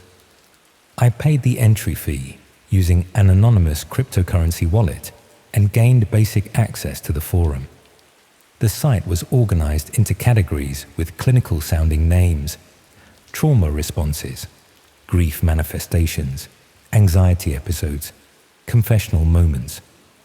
Each category contained dozens of live streams and recorded videos. The view counts were low, usually under 50, but the payment required for each viewing was substantial. The first video I accessed showed a therapy session similar to those from the clinic. A person describing a traumatic experience to an off-camera therapist, unaware they were being observed by paying strangers on the internet. Other videos showed people alone in bedrooms or living spaces, experiencing panic attacks, crying, or engaging in compulsive behaviors. All appeared to be recorded without the subject's knowledge. The site's premium section required additional payment and verification. After another cryptocurrency transfer and a waiting period of 24 hours, I gained access to this restricted area. Here, the content was categorized differently: direct engagement, controlled scenarios, live requests. The first live stream I accessed in this section showed an empty room with white walls and a single chair. Text on screen indicated that the broadcast would begin in 17 minutes and that scenario parameters had already been established by primary observers. A chat window showed usernames discussing technical aspects of the upcoming stream: camera angles, lighting requirements, audio quality. The clinical detachment of their conversation struck me as more disturbing than explicit anticipation would have been. I didn't stay to watch whatever was scheduled to occur in that room. Instead, I methodically documented the site structure, user patterns, and technical infrastructure. The operation was sophisticated, with multiple layers of security and anonymization. This wasn't some amateur effort. It had the hallmarks of an organized network with significant resources. After gathering sufficient information, I prepared a detailed report for federal law enforcement. I included everything I had discovered about the witness room, its connection to the clinic breach, and my analysis of how the operation functioned technically. I submitted the report through official channels, expecting to be contacted for follow-up information. A week passed with no response. I sent a follow-up inquiry and received an automated acknowledgement, but nothing substantive. After 10 days, I called the field office directly and was told my report had been received and forwarded to the appropriate department. The agent I spoke with seemed disinterested, almost dismissive. Frustrated by the lack of official response, I intensified my own investigation. I created a more comprehensive mapping of the witness room's network infrastructure, identifying potential server locations and administrative access points. I catalogued user patterns, payment flows, and content distribution methods. Each layer I uncovered revealed greater complexity and more disturbing implications. The live streams weren't just recordings of therapy sessions or private moments captured through compromised security systems. Some appeared to be deliberately staged scenarios where individuals were placed in situations designed to trigger emotional responses. The controllers would manipulate environmental factors, sounds, temperature, lighting, while observers in the chat suggested specific triggers to elicit desired reactions. 3 weeks into my investigation, I discovered something that fundamentally changed my understanding of what I was dealing with. Hidden in the site's technical architecture was a secondary network, a parallel system that monitored the observers themselves. Every user of the witness room was being recorded while they watched. Keystrokes logged, webcams quietly activated, microphones capturing ambient sounds. The watchers were also being watched. This discovery led me to a deeper level of the operation, accessed through a different entry point entirely. Here, the content consisted entirely of recordings of people watching the witness room streams, close-up footage of faces as they observed others suffering, metadata tracking their viewing patterns, physiological responses measured through subtle analysis of facial movements and breathing patterns. This meta-observation had its own audience, paying even higher premiums for access. I was documenting this secondary system when I noticed something odd about one of the observer recordings. The timestamp showed it was from the previous night, during hours when I had been accessing the witness room myself. With growing unease, I opened the file. The video showed a man sitting at a desk, illuminated by the blue glow of a computer monitor. The camera angle suggested a webcam perspective, looking slightly down at the subject. His face showed subtle expressions of concentration, occasional discomfort, and clinical interest. It took me several seconds to recognize my own reflection, captured from my laptop's camera, that I thought had been securely disabled. The video continued for over an hour, showing me methodically investigating the witness room, taking notes, examining different streams. Occasional metadata appeared on screen. My heart rate estimated through facial blood flow analysis, my pupil dilation tracked when viewing disturbing content, timestamps correlating my viewing patterns with specific website areas. Everything I had done to investigate them had provided them with content for their meta-observation network. I immediately shut down my system, disconnected from all networks, and physically removed the camera and microphones from my devices. I swept my apartment for hidden surveillance devices, finding nothing obvious but remaining unconvinced. The realization that I had become content for the very system I was investigating created a nauseating feedback loop of paranoia. That night, I carefully constructed a new secure system using components that had never been connected to my home network. I used this to draft detailed reports for multiple law enforcement agencies, journalistic organizations, and cybersecurity threat centers. I included all my evidence, analysis, and personal observations, sending each report through different anonymous channels. 2 days later, I received an email to my personal account, the one I had not used for any part of this investigation. The subject line contained only a timestamp matching exactly when I had sent my reports. The body of the email was empty, but attached was a video file. Against all better judgment, I opened it on an isolated device. The video showed my apartment from multiple angles, views from devices that should not have existed, my television, computer monitor, phone screen, even my refrigerator with its smart display. All showed the same image. Me, sitting at my desk, drafting reports about the witness room. The footage zoomed in on my face, analyzing my expressions as I worked. Text appeared on screen.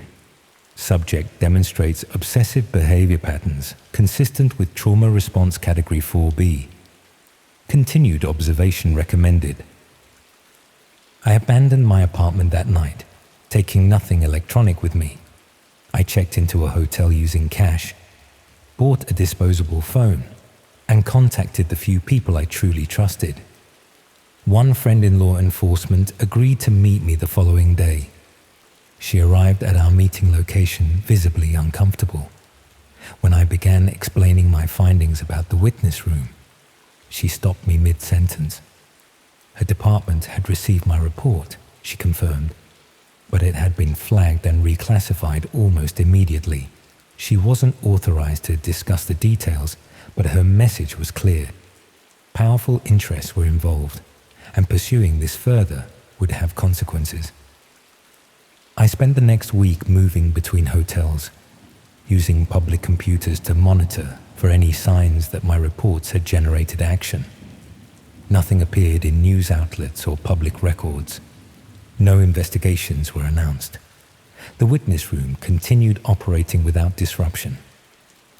10 days after leaving my apartment, I received a text on my disposable phone, a phone whose number I had shared with exactly 3 people.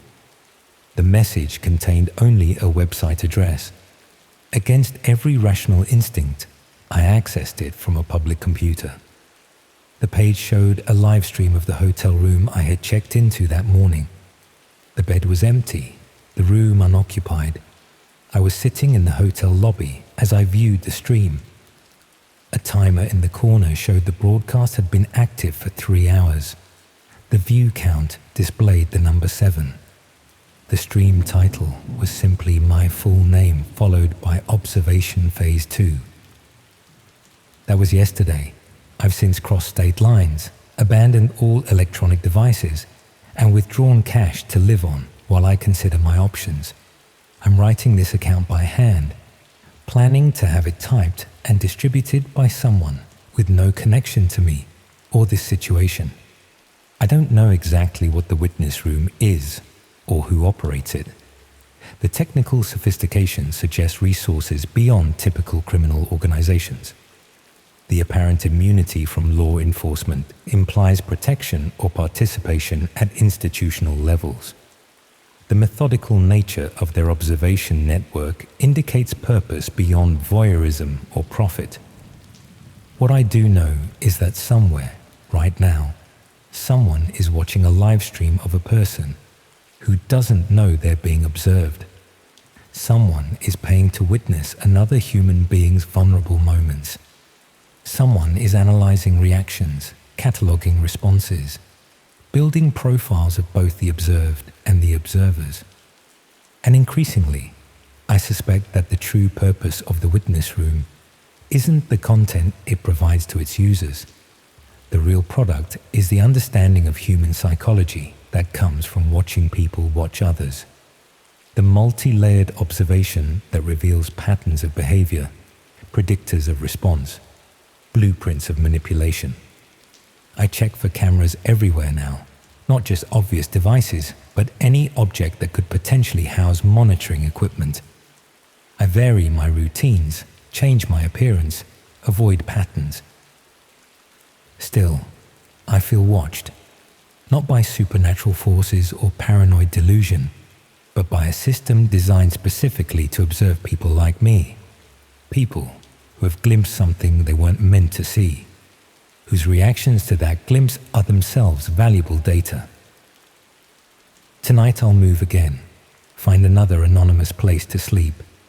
But before I do, I'll look directly into the nearest screen, television, traffic camera, ATM interface, it doesn't matter which, and I'll acknowledge the observers I know are there.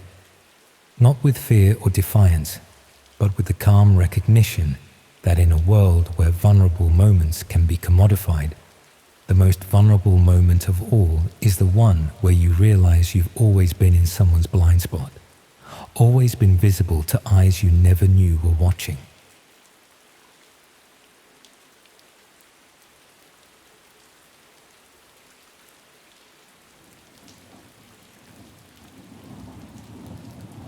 I didn't think anything of the package at first. Just a padded envelope, no markings, no return address. But when I flipped it over and saw the tape, identical to the one from before, I froze. I knew what it was. Before I opened it, before I even picked it up, I knew exactly what it was. This whole thing started with Sam. He wasn't a drug addict or anything like that. He just liked weird stuff. Always had. If there was a limited edition or rare strain or some niche subreddit whispering about a plant you couldn't get on the regular market, he'd find it. That was kind of his thing. We'd met working the back shift at a call center, just two guys taking breaks in the same smoke shelter every night. Over time, we started hanging out more, shared music, talked about travel plans we'd never take, compared notes on which crypto wallets didn't suck.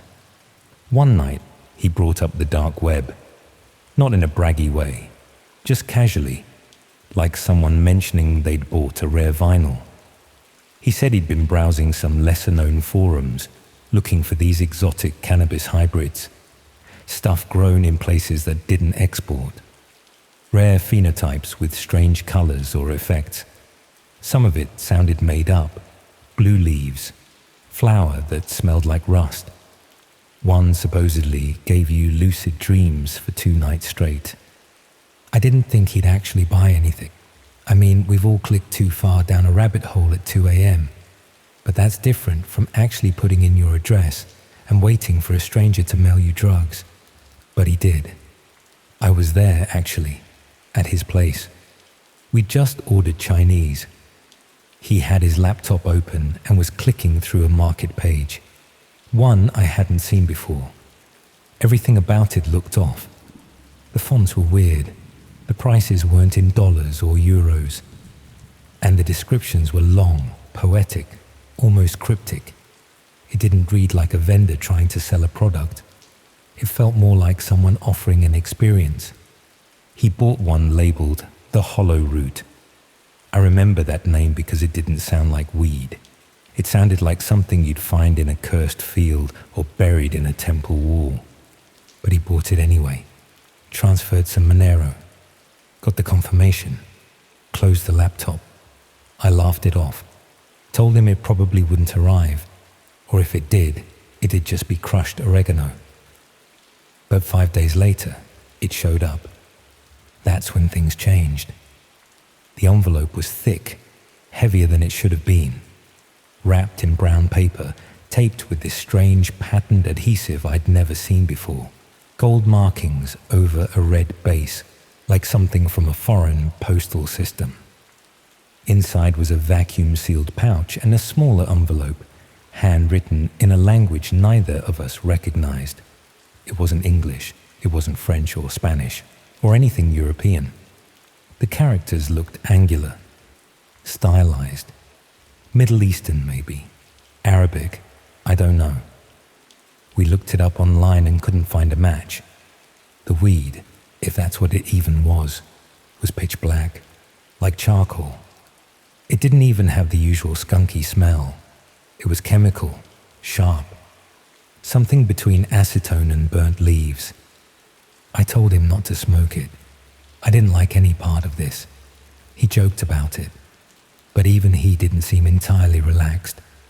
That was the first time I saw hesitation in him, and he didn't hesitate often. He ended up trying it later that night after I left, sent me a message saying it gave him the most vivid dreams he'd ever had. Said he saw people, places, sounds he didn't recognize, but that they felt real. After that, he changed. He kept his curtains shut during the day, barely answered his phone.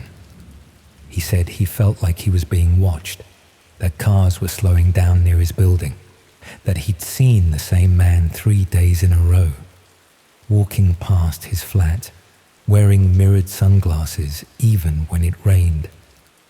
At first, I chalked it up to paranoia. Maybe the stuff he smoked messed with his head. But then I saw it too. Not the exact same guy, but a pattern. Middle-aged men, clean-cut, hanging around places that didn't make sense. In car parks, outside supermarkets. One of them stood across the street from my place for almost an hour. Didn't move, just leaned on a street pole like he belonged there. Then Sam disappeared. He didn't show up to work. His phone went straight to voicemail. I went to his flat, but no one answered. I called his parents. They hadn't heard from him either. 2 days later, I got a message from a number I didn't recognize. It was an address. I didn't go. I couldn't. But someone did, because the police found him later that week, barefoot, covered in bruises, barely speaking. He wouldn't tell anyone where he'd been. It took a few days, but eventually he opened up. Said he'd been grabbed off the street, blindfolded, driven somewhere. He heard accents, Middle Eastern maybe. He said they didn't hurt him at first, just asked questions about what he knew, who gave him access, whether he believed in sacrifice for a greater cause. They wanted him to join something, help spread something. He didn't get the full picture, but it was bad, like terror cell bad. They let him go eventually, or maybe he escaped. That part never came out clearly. He said he ran through the woods until he hit a road, flagged down a trucker who didn't speak English. After that, he wasn't the same. He moved back in with his parents, stopped going online, barely spoke to anyone. I went to see him once, just once. He looked thinner, eyes sunken. He didn't smile, just kept his blinds shut, and the door chain latched. He said he didn't feel safe, that he thought they were still watching him. 3 weeks later, he was gone. He left a note. I never read it. His parents did, but they wouldn't show anyone. They said it was better that way. That was 6 months ago. And now, standing in my hallway, holding this envelope in my hand, the same pattern tape, the same weight, the same faint chemical smell. I can't pretend it's over, because it just started again.